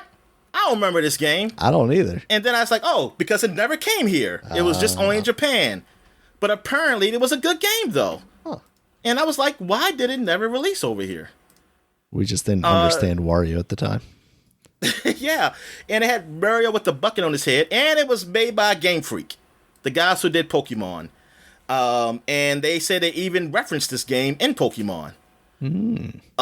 They said in one point where you talk about a game, you said it got something with Mario, and it said like some guy with a bucket on his head, because apparently he had a bucket in his head for whatever reason in this game. Huh. I don't know, but apparently the game, like I said, the game got reviewed pretty well. I mean, it seemed like it was a decent game. Like people actually liked it, who played it, and I'm like, darn man, why they kept this from us? What was it? See, that's why I said like those marketing people are weird over in Japan. I need to know what is their thinking on some things, because I'm like, it's a Mario game. Yeah. So it's like that within itself should be enough, right, to release a American, or just American or Western version of it, or whatever. Why not? Like it was different. It was a little different. Yeah. They say it's like a little puzzly, but I was like, it looks very like Lemmings meets that Donkey Kong versus Mario, like those games that were coming out on Game Boy and stuff. The one thing you risk Mario because he will sell. Yeah. And thing is, you can't say like, you can say they play it safe, but you've seen these other games they put out. I mean, you put out Mario is missing, thinking people want to learn, right? And so what the fuck? Mario Paint, because that's how I'm looking at it, and like it has the mouse on the cover, so I'm like, oh well, but like we got the mouse, we got Mario Paint. Yeah, they say you can. Yeah, you can use a mouse on it. Because they just said it come on PC, well, Japanese PC, and but yeah, I'm like, darn, that's. I know it's probably available now, and it was all in English. That's the thing. They said you can just play it because it's all in English. Of course. Nothing Japan loves more than English. Yes. Here's a game I remember getting as a young lad.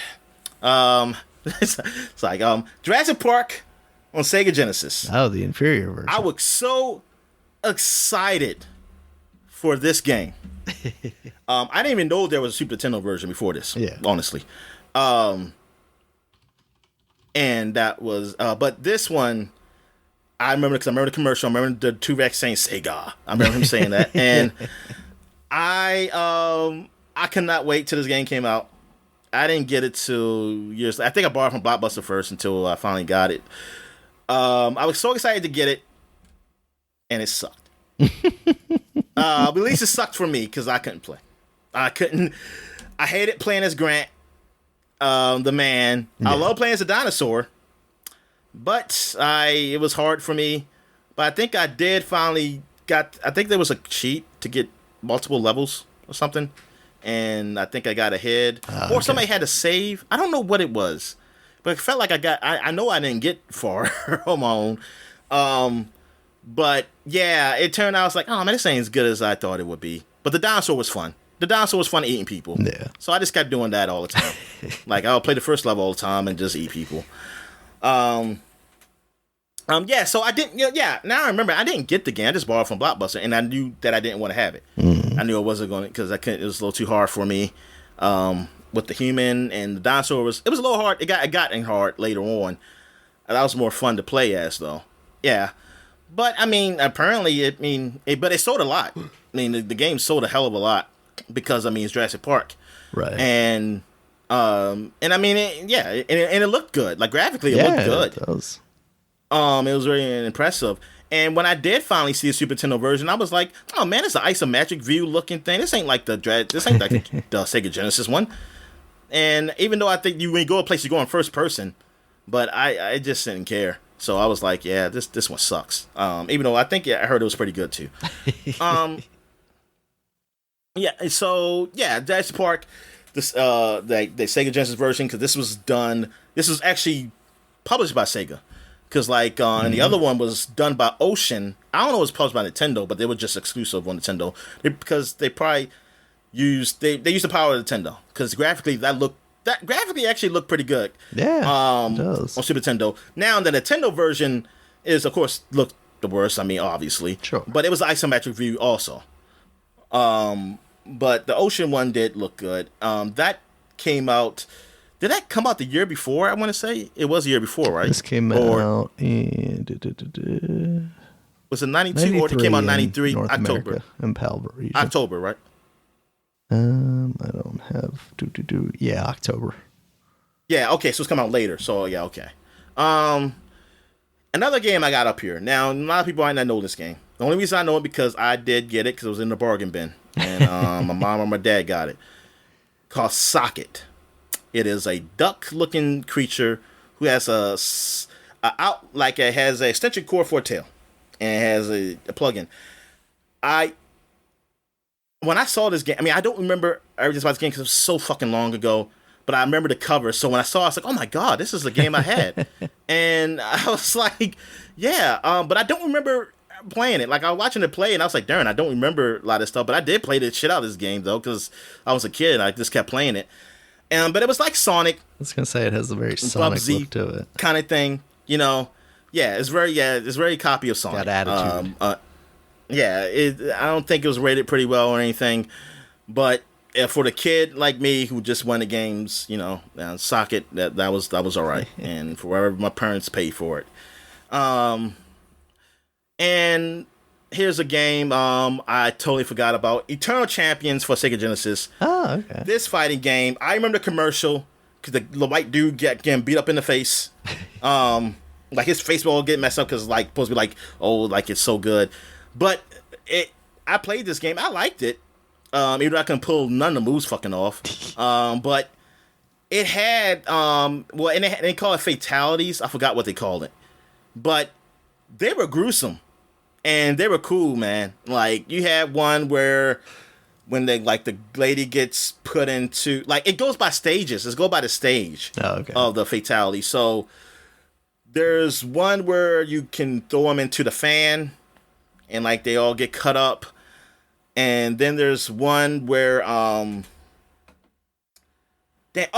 somebody gets impaled on the Washington Monument. Oh, jeez. Yes. God bless America. And and there's one where I think you get thrown down somewhere and get like I think your skin start dissolving and stuff. It has some cool looking fatality. I mean, whatever they call their fatalities up there. And like that's what they compared it to. Like, oh, this is like in the like it was one commercial me saying like, oh, this is better than this will eat your other fighting games up or something like that. And I was like, yeah, and stuff like that. And it was a Sega exclusive. It was done by Sega. And I think it sold well. They did get a sequel, and I don't think it did as well. And from there, it just didn't go. But yeah, Eternal Champions, man, that was it. I thought it was a cool game. Like I liked it just as much as Mortal Kombat back then. Because I was like, yeah, it's cool. Yeah, I see blood, and it's kidding me. Yeah. This is almost like more gruesome than Mortal Kombat. Jeez. Yeah, it was. They were going extreme, man. They were at the circus and they threw them in the lion pit. Yeah, and like the characters are from different time zones. That's what it's supposed to be like. Hey, they come from different time periods in history. So you got one guy like futuristic looking guy, then you got a woman who's barely wearing anything like some type of lion cloth. Ah, yes, the 90s. But yeah, man, game. Yeah, it was cool. It was cool then, you know. So yeah. Here's the big news that happened. Nintendo did an announcement this month. 30 years ago, Nintendo and Silicon Graphics announced a worldwide joint development and license agreement for developing a truly three-dimensional 64-bit Nintendo machine for home use called Project Reality. And will be unveiled in arcades in 1994 and will be available for home use, target price $250, by late 1995. There you go. Yeah. This was the start of the Virtual Boy. Sorry, I was joking. But so this is after they screwed over Sony, huh? Yeah, I guess so. But yeah, this is the start of N64, and it did come out in late 1995. Mm-hmm. What did they use it for in arcades? The only thing I could think of is like Killer Instinct Gold, but I don't know if that came out before the 64 or not. I know Killer Instinct came out before the 64. That's all I know. Yeah. But yeah, I don't know. Yeah, I guess I was questioning. Okay, and here's the last thing. Darn, I was supposed to put something up here because now that we've been up here so long, I forgot why I put this up here. But in 1953, what is that? 70 years ago? Is that math right? Sure. 5 plus 2. Yeah, that's 70 years. Yeah. Okay. Yeah. 70 years ago, you got Taito Corporation. Oh, the toilet company. No, this company, they made some arcade. Oh, Space Defenders. Oh, wow. Yeah, they made the game. Space Invaders. That's the Defenders. Space Invaders. Yes, they made Space Invaders. In 1978. But yeah, they the ones who they started vending machines. They started as vending machines. Importing vodka and jukeboxes in Japan. But they eventually, years later, they're owned by Square Enix now. They bought them, and I remember them buying it because I remember somebody saying, "Hey, Square Enix buying the guys who did Space Invaders." I remember seeing that reading that magazine, and but yeah, this is when they started, and 70 years ago, and they made they had Speed Race, Western Gun, Space Invaders, which is the biggest one. I mean, that's their biggest title. Bubble Bobble, which I really liked. I remember playing the shit out of this game, and this is a rec center. Yeah, I think my sister was playing basketball for a basketball team, and I used to just always go to the rec and play Bubble Bobble. Play the shit out of that game on the arcade because they had a free arcade there, man. Like you didn't have to pay no money. Actually, maybe you did, and maybe I just didn't put the money in. My mom did. I don't know. This is a long time ago. Yeah, and Arachnoid. They did Arachnoid too. So yeah, they're a big part of history in the gaming space. But yeah, now they're under Square Enix. So yeah, I didn't even think about they owning Bubble Bobble, Square Enix. I mean, I totally forgot they own Space Invaders. I mean, I remember the article now. Yeah. But I wonder why Square Enix can make like a new Space Invaders. But yeah, it's darn 70 years ago that company started. They started from vodka, and now look where they are. Yep. All right. So that's it for the flashback segment, and we'll take a quick break. When we get back, we'll get to the gaming news. All right.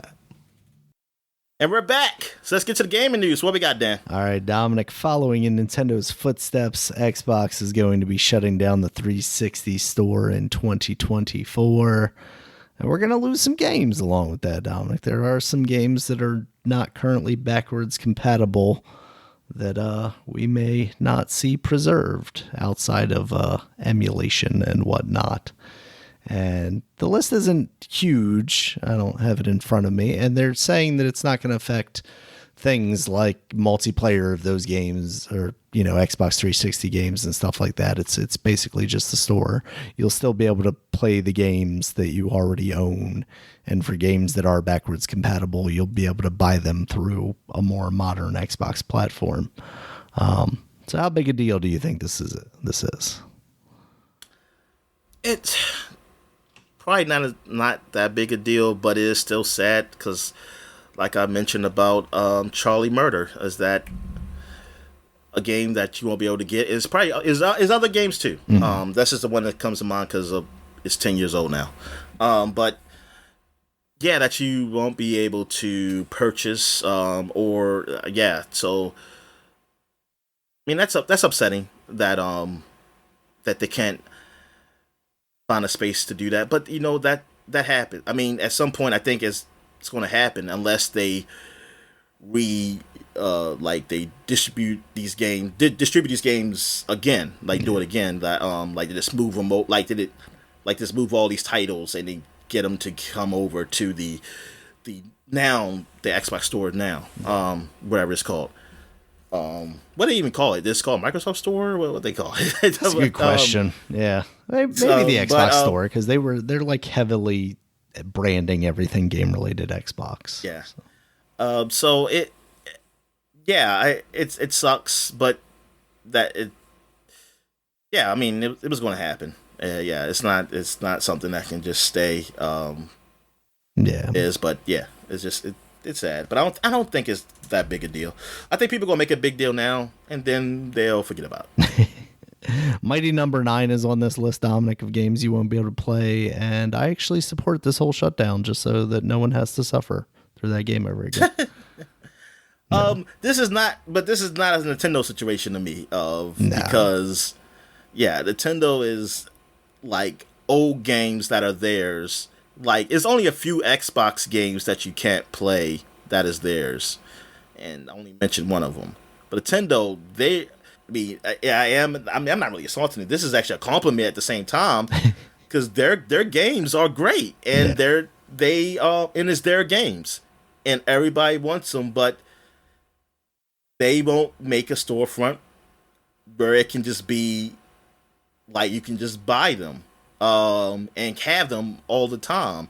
And carry throughout generations. Yeah, carry over. Exactly. They want to create a new store with a new system. And then take games away, and then they bring them back. And then they even... Yeah, it's just... Yeah. Nintendo, God damn you. All right. So what else we got here? All right, next up, Dominic...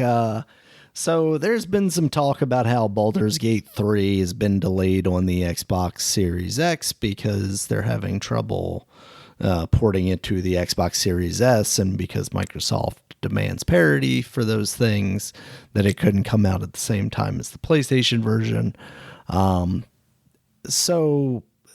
Apparently during Gamescom, Phil Spencer went over to Larian, the studio that makes Baldur's Gate 3, and discuss this issue, and now they are allowing them to release Baldur's Gate 3 on the Series S without the split screen co-op, which apparently was the biggest issue they were having trying to get it to run on that hardware.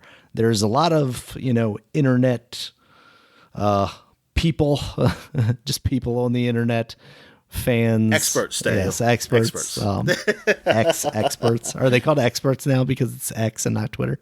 There are a lot of experts on the internet saying, Microsoft demanded parity. Like, how could they allow this to happen? It's only supposed to, we agreed to graphical changes only. How dare them do this? I don't know, man. I mean, obviously we've talked in the past about how split screen couch co-op is not what we're looking for as far as co-op goes in these games anyway.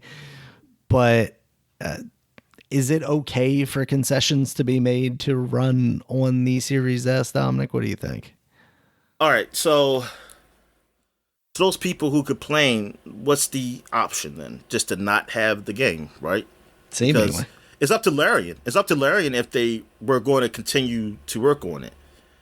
Now, were they? And then, and it was just going to take a longer time. And was Phil's like, if Phil didn't say that, were they going to still put it in there? And it just would took a longer time to do it. I don't know. Yeah. But to me, I feel like to not have the game at all because I mean, I don't feel like you should have. Yeah, I feel like the game should be able to be played by people. So I think it should have came out. So it sucks that this happened. And yeah, I get it. Like Microsoft promised that. I mean,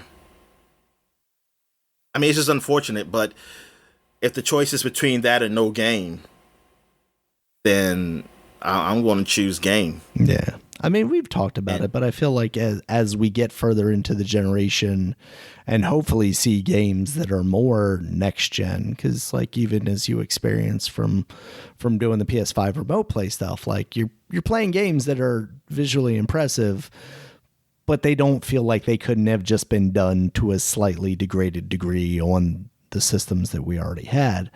Now, hopefully, as we see these systems get more taken advantage of, there's going to be a wider gap between a Series X or a PlayStation 5 and a Series S. And that's where hopefully you can have streaming step in.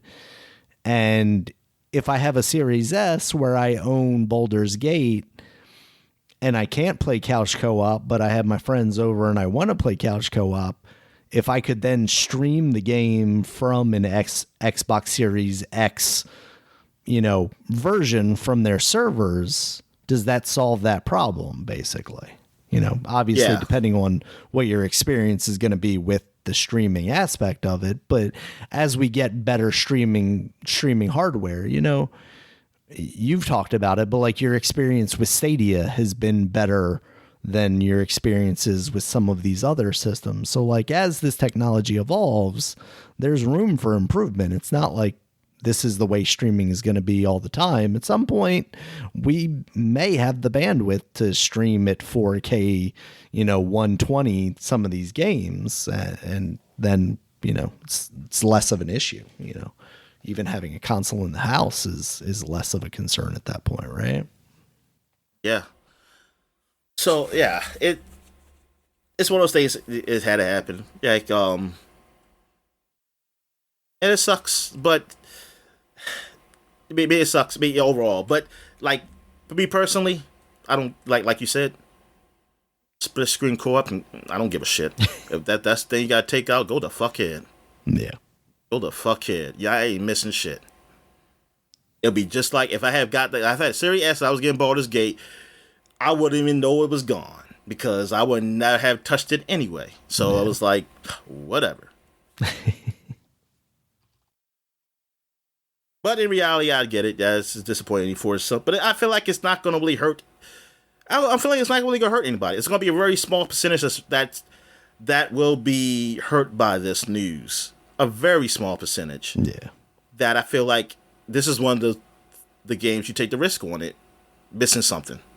Yeah, because I mean, we see the popularity of that game right now on the PC and the PS5. So like, you gotta get that to people on the Xbox, Series X especially, but also. And it ain't just popular because of split screen co-op. No. So yeah, it's better to get that to as many people as you can. So sometimes you got to make a compromise. I mean, some game had to be the first game where there was going to be a compromise made to allow the release on the Xbox Series S in a more diminished way. And, here we are, I guess. I can't help but wonder if we do see a PlayStation 5 Pro at some point, where that puts a system like the Series S. Phil Spencer has been out there saying, they want to continue supporting the S. And, I'm all here for that. Like I appreciate developers supporting, older graphics cards and older processors on the PC because I'm a person that doesn't upgrade nearly as much as, they would probably like me to. So doing the work to allow games to run on, older hardware is much appreciated and less powerful hardware, I guess I should say, because, obviously the Series S and the X came out around the same time. So, yeah.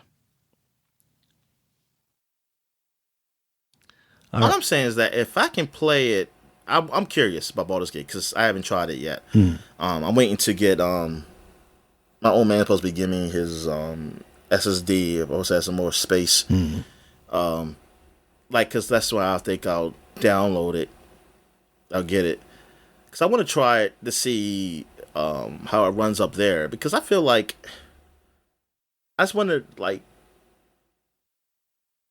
if it does run, then what is it with the S that they can't get it, or they just didn't? They got to spend a little bit more time on it, and that prevents them from whatever else. I don't know. That's what I'm curious about. I don't know. Maybe just make sure you try split screen co-op on it. I mean, I'll just try it just to see if it works. Yeah. And if it does, I'm just want to know what. I guess they just had to do more work, and I mean, maybe it just takes more time, and they didn't have that. And that's what I want to know. If it's just time, that's the problem. I'm good with that because then I know that it can be done. I just want to know, why it, can it be done? And you're just choosing not to do it. That's what that's really the question I'm really having. Yeah, is it a business decision or is it a physics decision? Yeah, because people are making it that's what I'm saying. People saying they hold it back, but I say, well, if it can be done, it's not holding it back. It's just you choosing not to do it. And I mean, when I think of holding back, I'm thinking you can't go any further than what this console lets you. You can't do it. But if you can, then that's different. And I'm not saying you do it, that you have to do it, but it just tells me a different story. It tells me that, so the S is capable of doing this stuff. Because I think that's what people is getting confused, is that they thinking some things happen because it can't happen, when in reality it can happen. It's just that it just takes more work.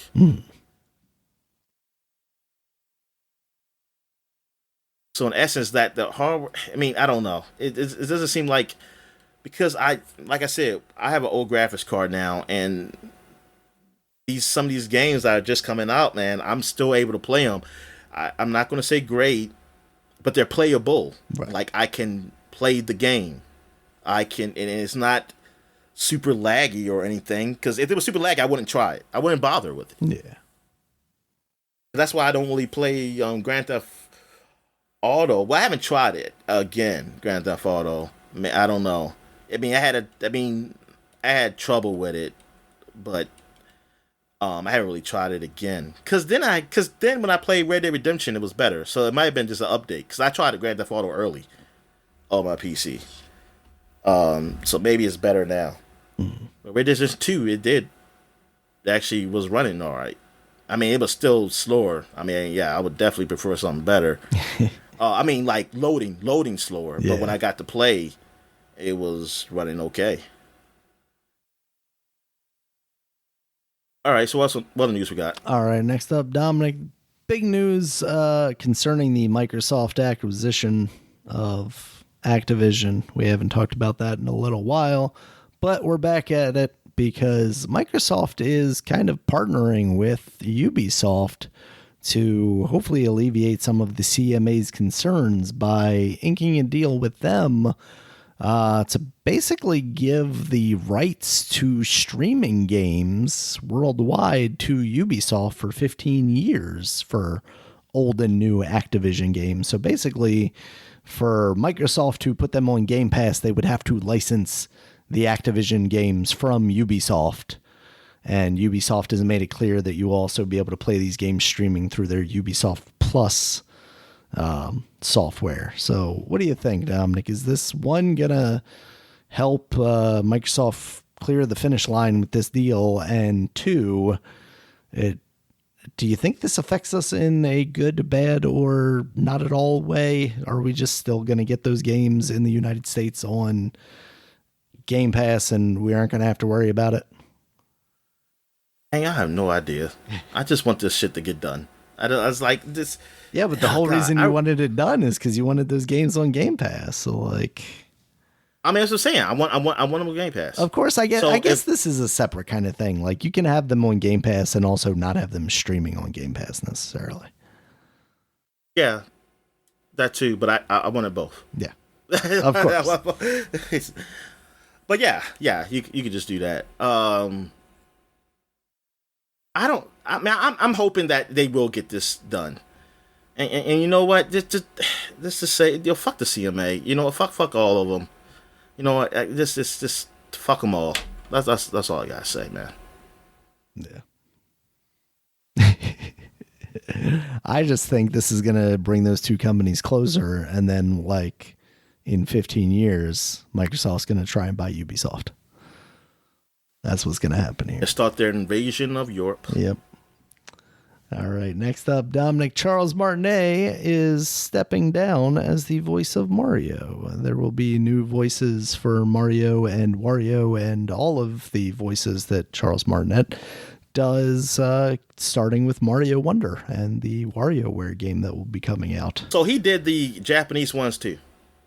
You know what? I don't know about that, to be honest with you. I don't know if he has been the... I don't know how that's handled, to be honest with you. Mario voice in Japan. Yeah, because I honestly never heard Mario speaking Japanese. Apparently, Toru Furuya is the Japanese voice actor for Mario. They should just get a AI to games. replace him. Just get AI. I mean, it's a lot cheaper than Nintendo.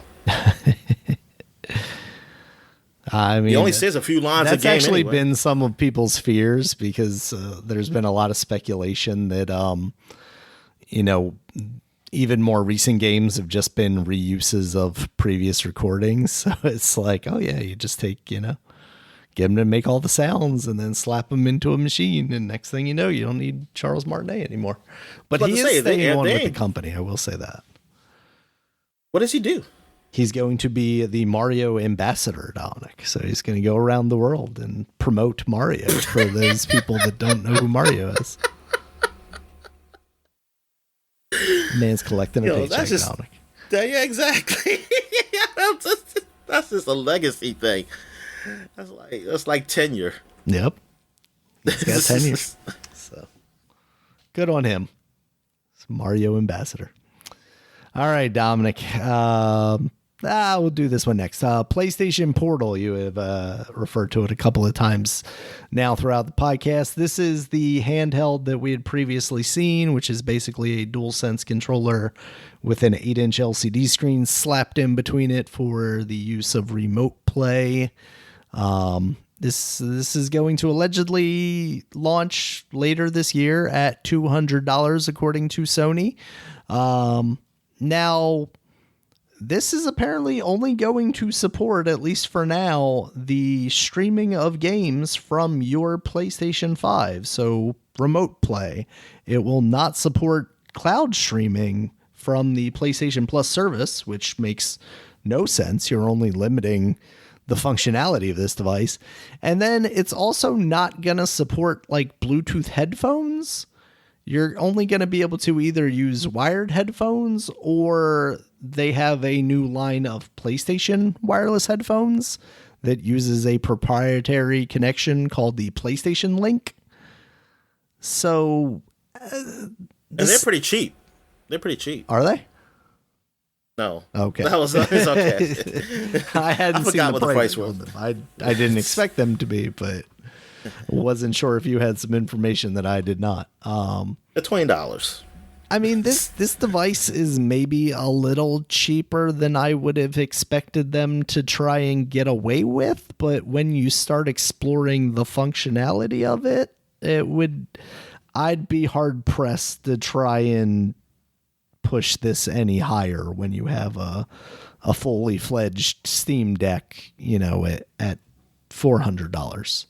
And sometimes on sale cheaper than that. So, yeah. But then, like, even the Logitech G Cloud thing, That was, I think, around the same price. Okay, that was $300, but that's a device that you can stream games from, the Xbox Cloud. It gives you a lot more options. The NVIDIA GeForce Now, your PC Shadow Play, Steam Link, stuff like that. So, Like, they couldn't even put like just regular tablet features on this. which, I mean, this thing is going to get busted open like day one, I'm sure, because from leaks, it's just running Android in the background. So I'm sure people are going to figure out a way to crack that thing open.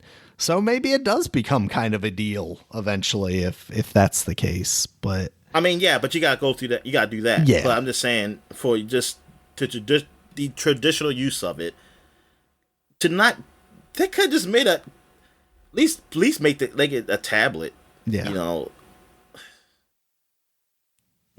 Now I got to stream my Netflix through my Xbox or through my PlayStation onto my handheld device.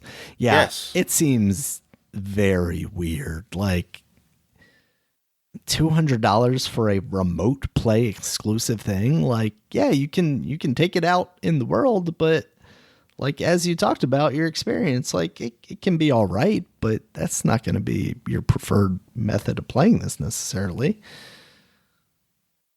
So why not make a device that like allows for that option, obviously, but also gives you other options to play these games? Yeah, that's so weird. And the internet was telling me when I was on there, they were telling me, the people in there, the experts, I like to call them, they were telling me that it's good that it's no Bluetooth because it will prevent the lagging. I mean, I didn't. I get it to an extent. Like even just using Bluetooth headphones on my phone and watching a YouTube video, there's sometimes noticeable lag between the two. So I get it, but like, I guess that's my question. Why isn't Bluetooth better, Dominic? Or why haven't we moved away from Bluetooth as a technology onto something that works better? Because like, I don't know. every phone is moving away from having a headphone jack and to Bluetooth only. So why isn't Bluetooth getting better? Why isn't low latency Bluetooth actually low latency? What's going on there? Yeah. So hopefully in the future, my phone will have PlayStation Link technology, maybe. All right, Dominic. So we'll dip back into some awful news here real quick. BioWare has laid off 50 people, which from a 250-person studio, that is a significant chunk of their workforce. Meanwhile, they are obviously trying to release the next Dragon Age game and allegedly trying to work on another Mass Effect game. What's going on? I don't know, man. What happened to BioWare? I don't know. I mean, something's going on with the money. I think what was it, like a person, a couple of people. Well, one person I know definitely who's been there for years. So that could be just a situation of, yeah, we don't want to pay her anymore. It's like on an upper pay or something. No. I think it was a her. I think it was a she. Yeah, I'm wondering like how long these people have been with the company, and it could be that they just don't want to renew contracts, and they're like, yeah, we trying to save some money here, trying to get young blood and like keep it at a minimum. I have no idea. This is all speculation. I don't know what's the deal, and I don't know what's the problem. BioWare is just not the same anymore, man. It's just not. It's not. Yeah, they haven't been the same. Until they come out with a game that's equal to what like Mass Effect 3 was or something. They're not the same. Like they haven't done something that was like truly great since Mass Effect 3, and even then that will be, for some people that was questionable, but I mean overall it was good. Like I mean, Dragon Age 2 was like a step back. Well, they actually did better with Dragon Age 3, but Dragon Age 2 was a step back because they went way overboard with the act. I mean, they went way too action, not enough RPG elements to it because that's when they went to EA. Yeah. And that's. I mean, you just gotta say it. When they went to EA,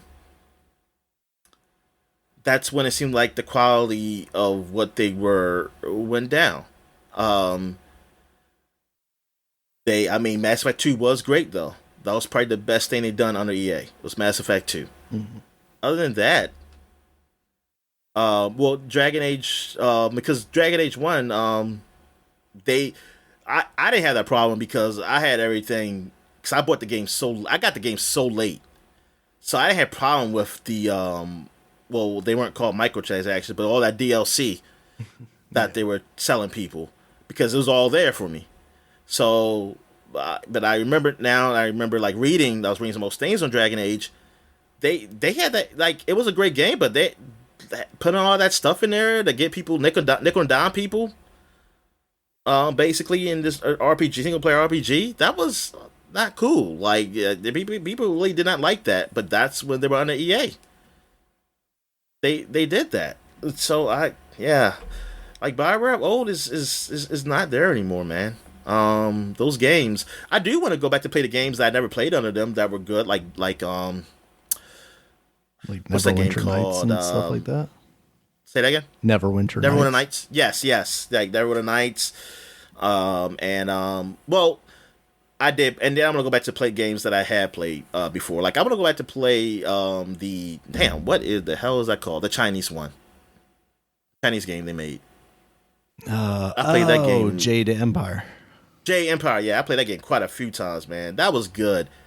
Like, I like that better than the Star Wars ones. I mean, I think some people said that, but it was bad. Yeah, I liked it better than the Star Wars. Their Star Wars game. I mean, Star Wars wasn't great. Even though 2 wasn't technically them, and that wasn't even finished. But the Star Wars game was great. But that Jade Empire, oh my god, I love that game. Mm-hmm. I mean, it sucks. It sucks that BioWare's where is that.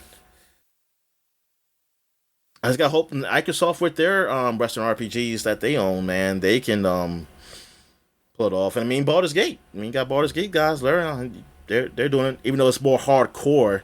Like, you're a person who's not. They like Western RPGs, but not so hardcore as Baldur's Gate. Yeah, I think those guys. Microsoft has those guys now. Yeah. Yep. Oh, and so or if you like the guys who did Technomancer, and I forgot the other games they done. They're pretty good. Those guys, what's their name?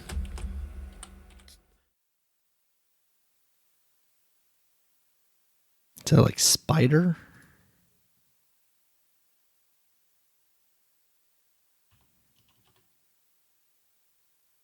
Yeah, Spiders. Yeah, Spiders. Yeah, but like Focus Entertainment, the publisher, they seem to have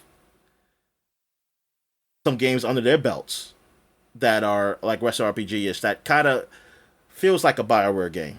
Mm. I mean, they're not done as well because they don't got the money behind them like BioWare does, but they're all right. I mean, put like this, they're better than the games that BioWare has put out recently. So yeah.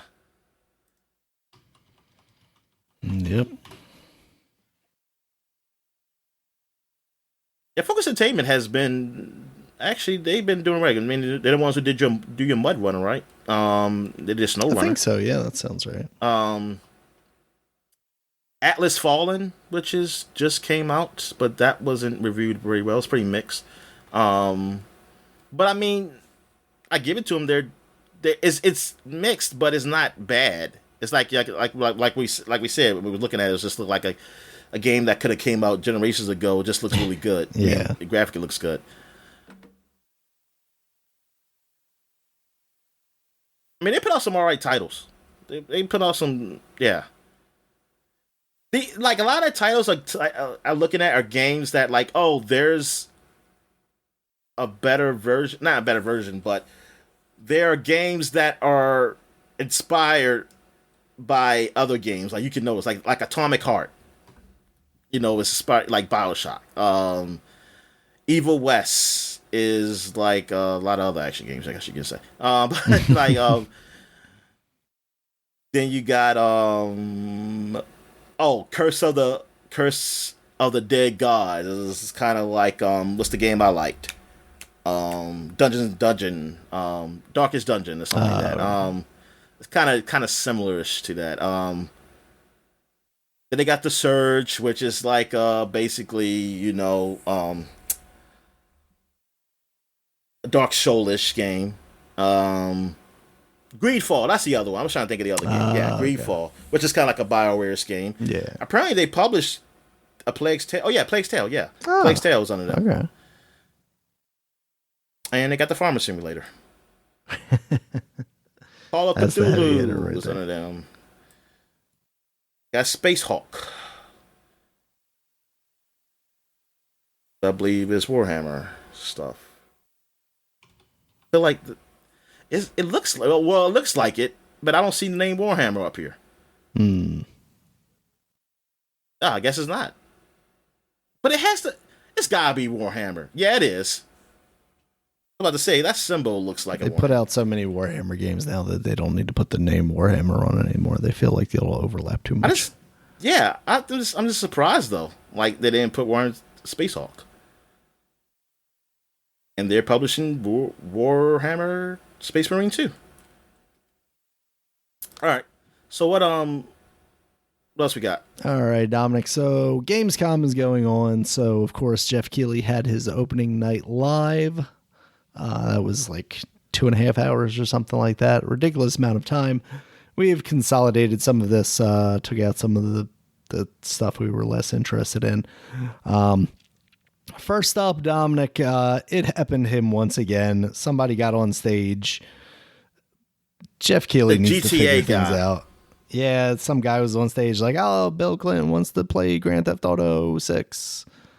Because I guess that's the thing now is like if you get on Gamescom or Jeff Keighley's show, you got to mention Bill Clinton along with whatever game. This guy has appeared on other things too.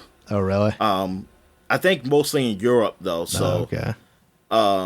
Because somebody showed a video. Because some people were saying like, "Oh, PlayStation fan trying to crash the party," but people are saying it's not PlayStation fan. Why is he a PlayStation fan? Yeah, well, because he's doing it while they're talking about Starfield. Oh, okay. And gotcha. And which is like, yeah, it was like that. You're stretching. The guy is a guy who does it somewhere other places that people have pointed out. And he goes up there and talk about GTA 6. And I guess, like you said, the Bill Clinton. I guess he said the Bill Clinton because it's been done before, so he said, but still GTA 6 also. Yeah. But that's what he does, and I don't. Yeah, whatever. If you find it funny, great. Whatever. Jeff Keighley needs like higher stages or something. He needs to perform on like a platform 20 feet above the audience or something. Oh, just let him have a taser. Shit. I mean, he looked like he wanted to tase that dude. Or a cattle prod. Like you see somebody come, here you go. This cattle prod him down. Give that man a lightsaber. Buddy. Let him cut people's heads off. Calm down. Yeah. Have them. Like, drag him off the stage, mop up the pee, because most likely he's going to piss himself, and then just, I got to get it going. Like, I feel bad for Keighley, but at the same time, like, this happened to you previously. Like, what are you doing to make that not happen again? Because, like, security did not... He trusts people, Daniel. He trusts people. That's what it is. He said, like, it's not going to happen again. They're not going to do it again. Well, maybe. Then they fail him. Maybe he'll learn this time. And then it's going to be evil. He's going to be evil Keighley. Oh, no. We've red-pilled him or whatever. All right, Dominic, let's get to the video games. Starfield, they showed a live-action trailer, and then Todd Howard came out and talked about how Starfield's coming out in a couple of weeks, and it's going to be amazing. Are you more or less excited, or are you just the same excited? Where are you at with this game? Same excited. Yeah, this trailer didn't really do too much, but it looks like it's going to be an awesome game. So, but I can't wait to get my hands on it. I think can't wait to wait for the those review embargo long is streaming like lines. Next week, so I had those long streaming lines when I was trying to play it, waiting. There's not a Xbox One version of that game, is there? No. So it's going to be all streaming, yeah. I think I'm going to try it on my PC. Oh, yeah. I would imagine you would.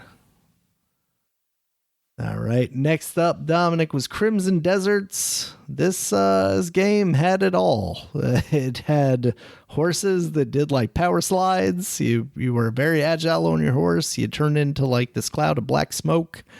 And then there was a bit where you're just diving down from the sky. And there were sky islands that very much looked like, Zelda, Tears of the Kingdom.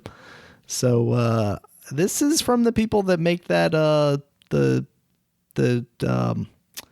what is that MMO game called? It is Black Desert Online, I think. Oh yes. Yeah, I was going to say the wrong title anyway. The same people that make that game. So we'll see how this turns out. Looks interesting from that trailer.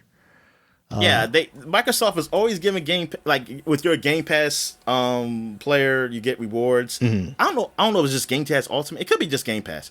And they always giving like free stuff for that. Yeah. If you and the reward stuff. I think Twitch is the same way. Like wherever you get free game related stuff, like you're always getting some Black Desert stuff. Yeah. Unfortunately, I don't play that game. Yeah. I did get some free stuff for what did I get free stuff for? Overwatch, I think. And one day I'll play that game again. There's something that popped up that you got the other day on Xbox. I want to say it was like Fallout 76 or something. They had something for there.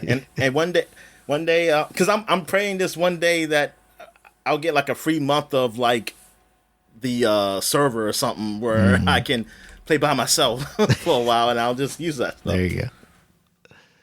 All right, next up was Black Myth Wukong. This is basically the Journey to the West story, the story that is, Dragon Ball is based on, and that game from with the Monkey Man that we played that was pretty good. Oh, I mean, it's based off what's the guy? Enslaved. Yeah, Enslaved. Yeah. Yeah, it's based off that story, like the monkey, because Monkey King or something. Yeah. So it's got that going on, but it's a Souls-like game. Monkey D. Luffy. Yes. Besides, okay, I did not know that got good reviews. Oh, really? The live action show? Yeah. Really? I mean, at least in that one little article I seen on that, Google News. So that could be it could be wrong. I didn't click on it. Gotcha. Interesting.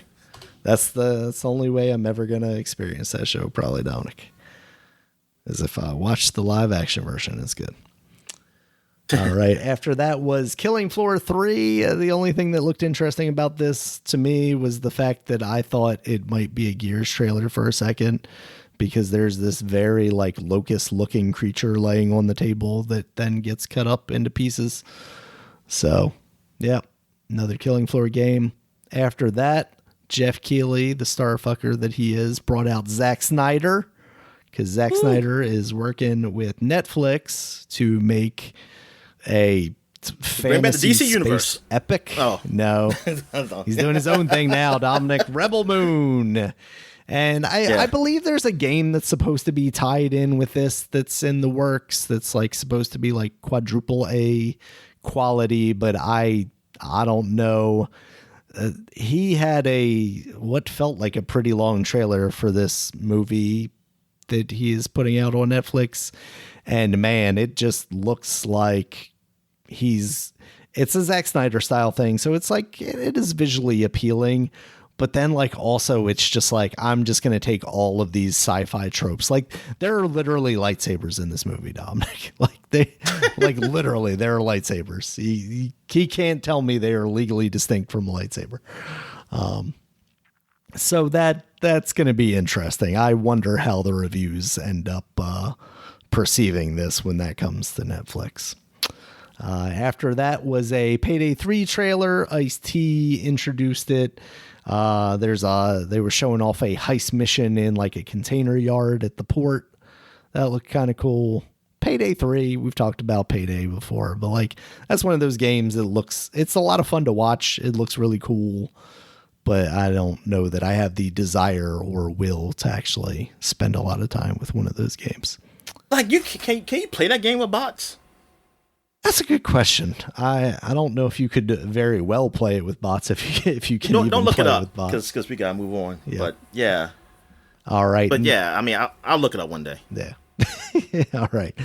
Next up was Assassin's Creed Mirage. Just another trailer for that game. Still looks the same. It looks good. Like I'm convinced that that's gonna be an all right game. And it's, harkening back to like 2 and the more simpler times before it got more open world. But at the same time, like those stories just feel like they don't mean anything anymore. And I know this is tied to the Viking one in some way, shape, or form, but having not played that, I don't know what's going on there either. After that, Tekken 8, they gave a release date, which is January 26, 2024.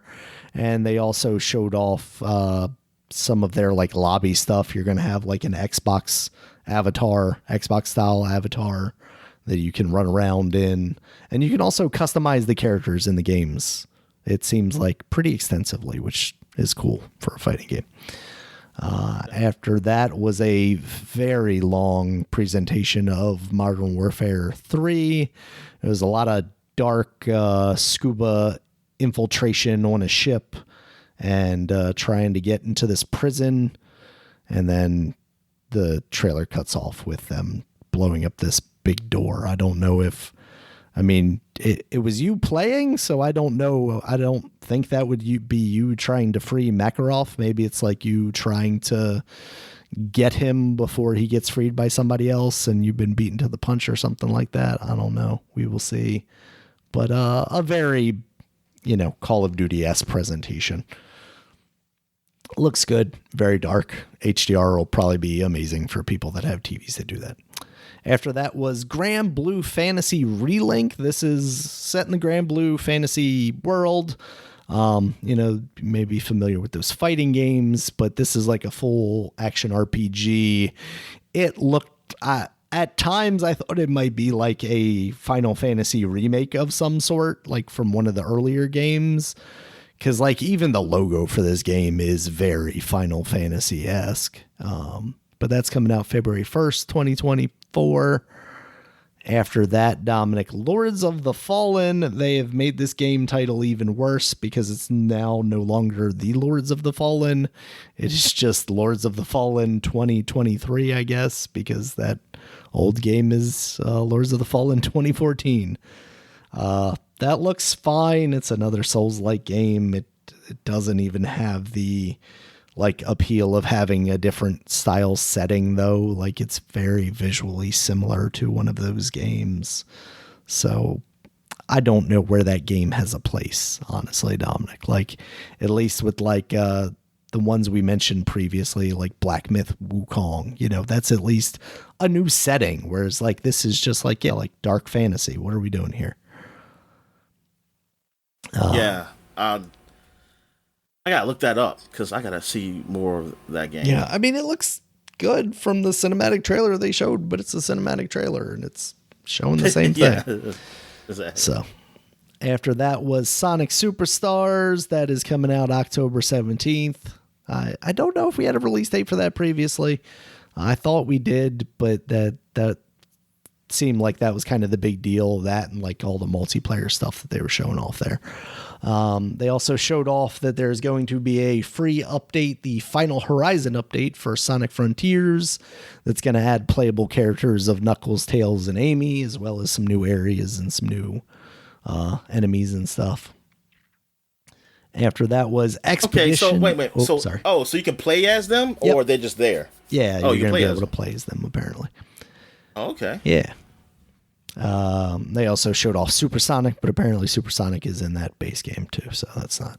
Yeah, he was. Yeah, I was. Yeah. Oh, you didn't. You didn't know. Yeah, I didn't know. Oh, because I was curious. I was like, I saw him in the base games. Is there something different about him? Yeah. They don't ever do the Super Tails. Did they do that ever? Like, was that in a Sega game at one point, or like a No, Genesis but game? I always felt like that was a rumor, and that it wasn't. I realized it wasn't true because it said Super Tails is green, and I used to try to put the code in, and I could never get it. And I was like, "Why the Super Tails are you working, but the Supersonic does?" Damn you, Game Pro. Yeah. Yeah. I think someone might have added it. I don't think there was. Super Tails is a transformation that appears in Super. It appears. But he's not. Wait a minute. That looks like that's in a new Sonic game, man. Oh yeah, Sonic Heroes. Sonic the Hedgehog 2013. Yeah. Okay. Yeah. He's not green. Put it like that. He's not. He should have been green. I remember them saying that. I remember my dad had got something from the internet, like he had printed out I remember they had that old printer with those fucking tear off shits on the end. Cause I remember telling me how to do Sonic and Supersonic and stuff, how to do Supersonic, and it did it. Then it had the Super Tails code. And I said, I can't do it right. I must not be doing it right. Super Tails should have 4 tails. Should have more than 2 tails. All right, Dominic. Next up was Expedition, a Mud Runner game. This is, of course, from the Mud Runner and Snow Runner guys. This looks cool because you're more doing just exploration of the world. It's more like an open kind of thing than what felt like more of a puzzly thing of trying to get through these deliveries and stuff like that. So that looked pretty cool from the trailer. After that was the Crew Motor Fest. This is, the joke's been made a million times, I'm sure, but Forza at home, basically. We've got Forza at home. It looks all right, but they're doing something very smart. They're giving a free trial of 5 hours between September 14th and 17th, because I think this game is probably going to be a lot of fun, but getting anybody to give it a chance over one of the many Forza games is going to be their biggest hurdle. So allowing people to try it out for free, I think that's a smart move on Ubisoft's part there. Yeah, hold up. Yeah, definitely. So September. Okay, it's in September. Yeah. Damn, September. What am I thinking? September's just around the corner. It really is. Oh, it really is. All right, Dominic. Next up was Cyberpunk 2077. They showed off more of Phantom Liberty, that DLC. They also makes you want to play it again. It looks good, and they're also saying they're doing a lot of the updates that they're doing for this game. They're also just introducing into the base game, so you don't necessarily need to have get that game for $13 again. Like I did for Stadia. All I got was refunded $13. I was going to spend $13 on it. Yeah. Yeah, maybe as it comes out, check out GOG, their thing. They might have it on sale.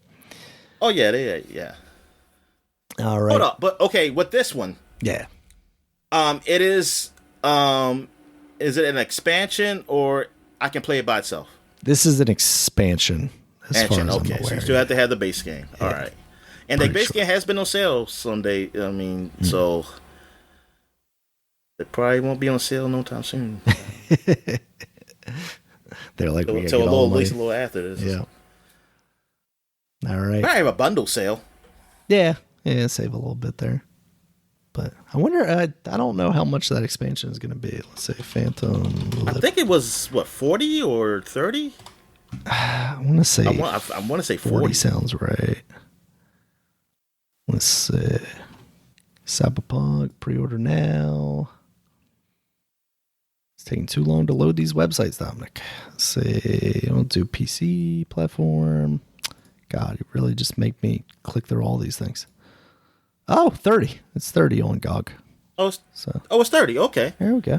Yeah, that's not. I don't think. Well, it all depends on the content, but it doesn't sound like it's bad. Yeah. It doesn't sound like it's bad. If I'm expecting what they did in The Witcher, then I think 30 is a good deal because I think that was like a full game. Yeah. Not as much a joke as this game launched at. I kind of hope for them that this can kind of be that relaunch for them and show that we had it. The game is playable now, but it's finally where it needed to be, basically, you know? Yeah. Yeah, I mean, I think now, like, the game it's fine. I still don't think it ain't met up to my expectations. But I think it's still generally, it was an okay game. I think I wish there was more, I wish there was more freedom than I thought I wanted. I mean, like, as freedom as in, like, story and, like, how things change. I mean, it just, I don't know. There were some things, story elements that I feel like I wish there was more to it. But I think it was a fine game. I think it was a fine game overall. Yeah. All right. Next up, Dominic, was Stormfront. This is from some former Blizzard devs, and this is basically like the spiritual Why do they have successor. a Fox and Friends commercial on a CNN? Because they paid for like it, Dominic. They're targeting you. They're like, oh, if you want to watch CNN, you should probably also check this out. I feel like I see that stuff all the time. Like, I get the weirdest freaking like YouTube commercials when I'm watching like political leaning stuff, and it's like always in the complete opposite direction. It's like, what are you going for here? All right, yeah. So Stormgate it's free to play though, so like it's an RTS. It looks very similar to like a Warcraft meets a StarCraft kind of thing. It looks pretty cool, but like it's free to play. So like, what are they gonna try and make me pay for in one of these style games? The level. I mean, I never played Diablo Immortals, but I'm sure that there will be something like the people you have upgrade guns and stuff that I guess moving forward, if you want to go forward, maybe it'd be too hard to do without upgrading or something. I don't know. Don't like the sound of that at all, Dominic. Yeah, I don't like that. All right. Next up, Dominic, more Mortal Kombat 1. Instead of Shao Kahn, you got General Shao because he's not the Khan yet. You also got Sindel and Moltoro as a cameo And she character. seemed like she's the leader, right? She does, yeah. Queen Sindel. Yeah, and she is wrecking people with that hair. She's tearing off limbs. You can wrap me up in that hair, baby. And then to follow kind of the change in the story. I like Harry Woman, Daniel. Oh, okay. Good to know. Following the changes to the story where like Liu Kang is now, the god, it seems like they're taking Raiden and making him like the new challenger who will potentially win the tournament. Also, Shinjinko from Mortal Kombat Deception is a cameo character in there. He, if you watch the trailer, is the guy that punches really quickly. Okay. So yeah, that game is still looking really, really good, Dominic. After that was Ara, A-R-A, History Untold. This game just looks like Civilization. It's coming out next year and is apparently published by Xbox. So they're like, we need one of our own, I guess. I guess it's going to be on Game Pass then. Yeah. So that could be pretty cool. After that was a trailer for Diablo 4 Season 2, Season of Blood. That's coming out October 17th. It's going to have like a vampire hunter companion that's added to your party. And yeah, it looks all right. How much you got to pay for that? That is a good question. Let's see. Oh, don't worry about it. Never mind. Okay. $1 million. $1 million. After that was Dustborn. This is a game coming from Quantic Dream. It's like super cell shaded, but it's not like flat looking. It's more of like Life is Strange style cell shading where it's not subtle, but it doesn't like take away from like the more realistic shapes of the human beings. It's a narrative driven game, action adventure. It looks very like, I don't know how to describe it. It looks very like Life is Strange-ish. It has like these like teen vibes to it, like these cool kids, something that at one point I would maybe consider hipster, but it's not. It's more like grungy than hipster, which I think is where we're at now, where like hipster was like a little more old timey.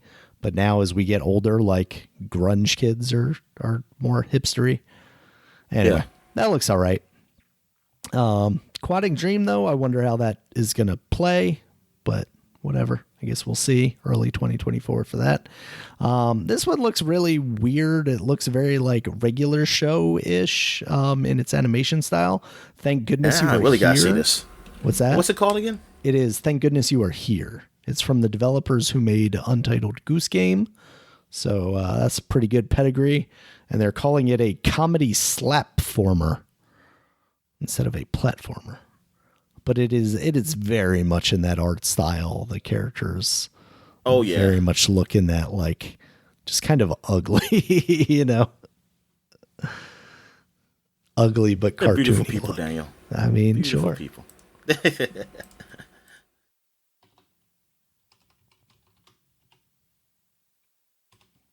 And black people aren't ugly. Yeah.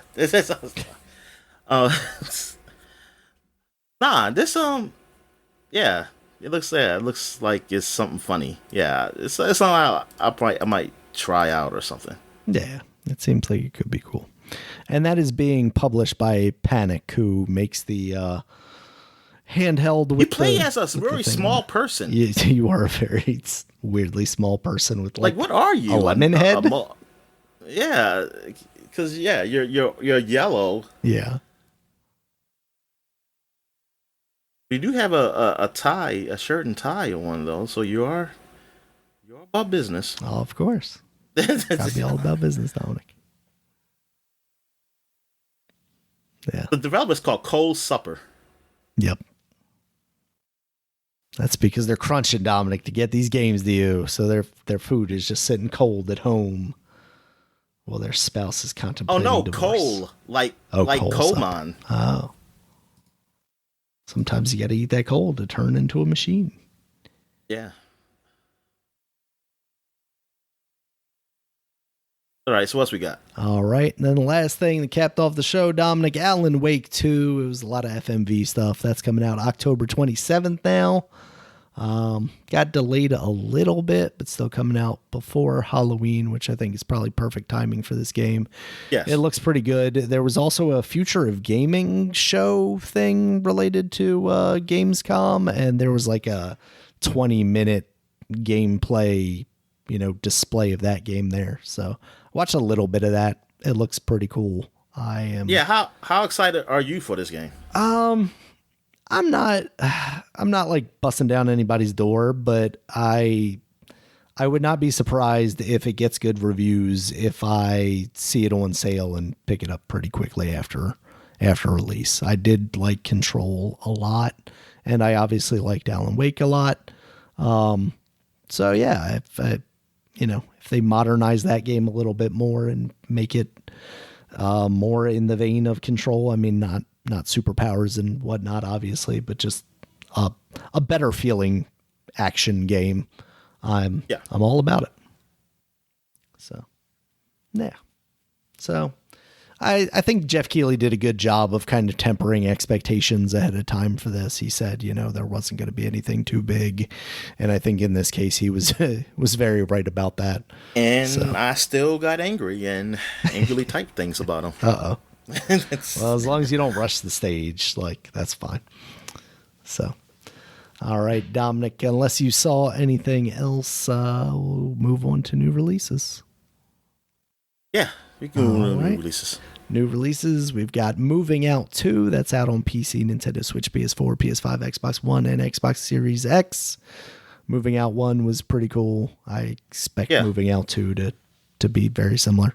So that's all right. Red Dead Redemption is now out on the Nintendo Switch and PS4, and by proxy on PS5. I have heard that is fine, but nothing special as far as, upgrades to run on PS4. See official PC version, you bastards. Nope, got to run the emulated version. Which I feel like is slightly funny. Just real quick tangent. When we talked about that last time, I looked it up, and Digital Foundry actually has a video of emulating the Xbox version of it, which I thought was kind of funny because I feel like Digital Foundry is this official channel that wouldn't really talk about emulation and piracy kind of stuff like that. So I thought that was kind of neat. Vampire Survivors is now out on the Nintendo Switch. Bomb Rush Cyberfunk. Yeah. Bomb Rush Cyberfunk is out on PC and Nintendo Switch. You mentioned that earlier. Madden NFL 24 is out on PC, Nintendo Switch, PS4, PS5, Xbox One, and Xbox Series. The reviews are like average at best, I've seen. I feel like that is not out on the Switch. I don't know. Oh, okay. Apparently it is on Nintendo Switch. Has that been on Nintendo Switch the past couple of years? I don't get me lying. Okay, yeah, it's fine. I don't want to put you in the wrong position. I just that seemed weird to me. Anyway, let's see. Texas Chainsaw Massacre, that game came out. That's out on PC, PS4, PS5, Xbox One, and Xbox Series. Have you checked that out on Twitch or anything? Wait a minute. It says right here that why does it say will Madden be available on Nintendo Switch? Unfortunately, Madden and Nintendo fans, Madden 24 is not available on Nintendo Switch. Oh. Okay, they need to get this sports Kita. And what is this video that I'm watching? What are they doing? Are they streaming it from PC? Oh, I'm looking. Will Madden be on Nintendo? As of now, man, will not be. Yeah, I don't think it is. These fake videos got me, Dominic. They got me. Yeah, I thought that seemed weird. All right. Anyway, Texas Chainsaw Massacre. Have you checked that game out at all? Is that something? No, I told my friend about it. I don't know if he played it yet, though, honestly, because he was into Friday the 13th. Right. And I was trying to think about getting to play with him, but it seemed like every time it gets that time, I got to do something. Gotcha. But yeah, I haven't tried. I have watched a video of it though. I think when I was doing the podcast. What was I doing? Was I talking to you? Or was I just looking at it myself? I had no idea. Maybe I was looking at myself. I thought I was watching it during the last podcast we did. Okay. But it wasn't. No. I think I was just looking at it. Just to check it out. Yeah, to see how it was. And no, I think you're right. I think before we recorded the podcast last time, I think you were watching some on Switch. Oh, okay. That sounds right. Yeah, because it was it looks like you can be the family members. So it's like it's like I think it was 3 people you could be on the other team, or maybe it's 4. I don't know. I don't know if they're missing a person or that was the max. And they were all working together to kill. Because one time I was thinking why didn't kill that person? Then I realized, they're on the same team. Because I was wondering, because he was just the old man. I don't know, maybe that's the father, or I don't know what that is. Because I was like, that's not Leatherhead. Or Leatherface, or where the hell his name is. But yeah, so it was it looked all right. Gotcha. All right, next up was Fort Solace. That's out now on PC and PS5. This is kind of like a Dead Space. It's a horror space, station kind of game. It's been getting all right reviews from what I've seen. So that's worth checking out. Immortals of Avium is out on PC, PS5, Xbox, everything's, Series X and S. That game looks all right, but the reviews have not been particularly great for it. So. Man, I hope it, but still, you know what, some reason I still hope it does well, just for they can improve on it. Hold on real quick. Mm-hmm.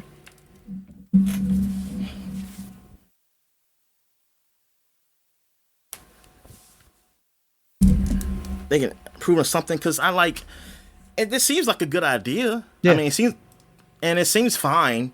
I mean, it's probably not great, but I'm just wondering how much money went behind this, and how much is EA expecting from sales, or what does it take to be that, hey, this was successful? Yeah. Yeah, because I was telling you on one of our breaks, I saw a post on Reddit that was this game 5 days after has peaked at 750 players on Steam. So that does not seem particularly great. But hopefully that just means people are playing on consoles. I don't know. But. Yeah, exactly. That's why I have to hope. Got an 8 out of 10 on IGN, so. Because they be putting the Steam numbers for Halo, and I'm like, I don't Who's playing through Steam? I don't know. I know that's bad, like as far as a game, but I don't know if people are playing Halo. You know, like through Steam. the PC guys. Because you're talking about Xbox and it's free up there. Right. I mean, it's free everywhere, technically, but Xbox is true. It's the home. The multiplayer is free for Halo. So, yeah, I don't... Yeah, and so it's just I don't relatively know. newly available on Steam. So, like, people who've been playing that game are probably still playing through the Xbox app. Yeah, who are fans of the game, yeah. So, all right, next up is WrestleQuest. That's out now on PC, Nintendo Switch, PS4, PS5, Xbox One, and Xbox Series after having been delayed for a little bit due to a bug that they found at the last second. It seems like it's an okay game, but nothing great. It seems like they. Yeah, I'm gonna try it out though. Yeah, because I really want to try it. Maybe I'll like it. Mm-hmm. Yeah, I was hoping it was high scores though. I was hoping like more people. Yeah, definitely more appreciate. All right, next up is Blasphemous 2 out now on the PC, Nintendo Switch, PS5, Xbox Series. That is the like Souls-like Metroidvania. That first game seems really cool. Yeah. So yeah, I haven't seen reviews on this one yet, but I would imagine that it's probably doing pretty all right. Look at it, man. Is that Jesus? Where's Jesus? Oh no, it's a woman. Oh no, it's a woman like a cloth thing. But like a white robe or something. Oh. I don't know what she's supposed to be doing right here, but this kid, it seemed like some religious stuff to this man. Yeah. I mean, darn, he's wearing a crown with thorns. Yeah. Absolutely. Then I see a chalice. But the chalice is over here in this video. That's all.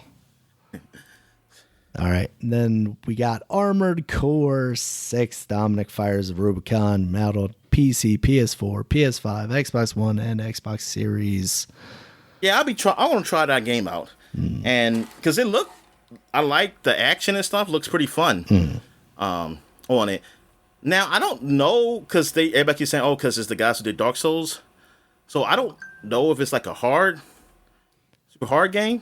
I did notice the spike around the first boss is definitely pretty significant, like difficulty wise.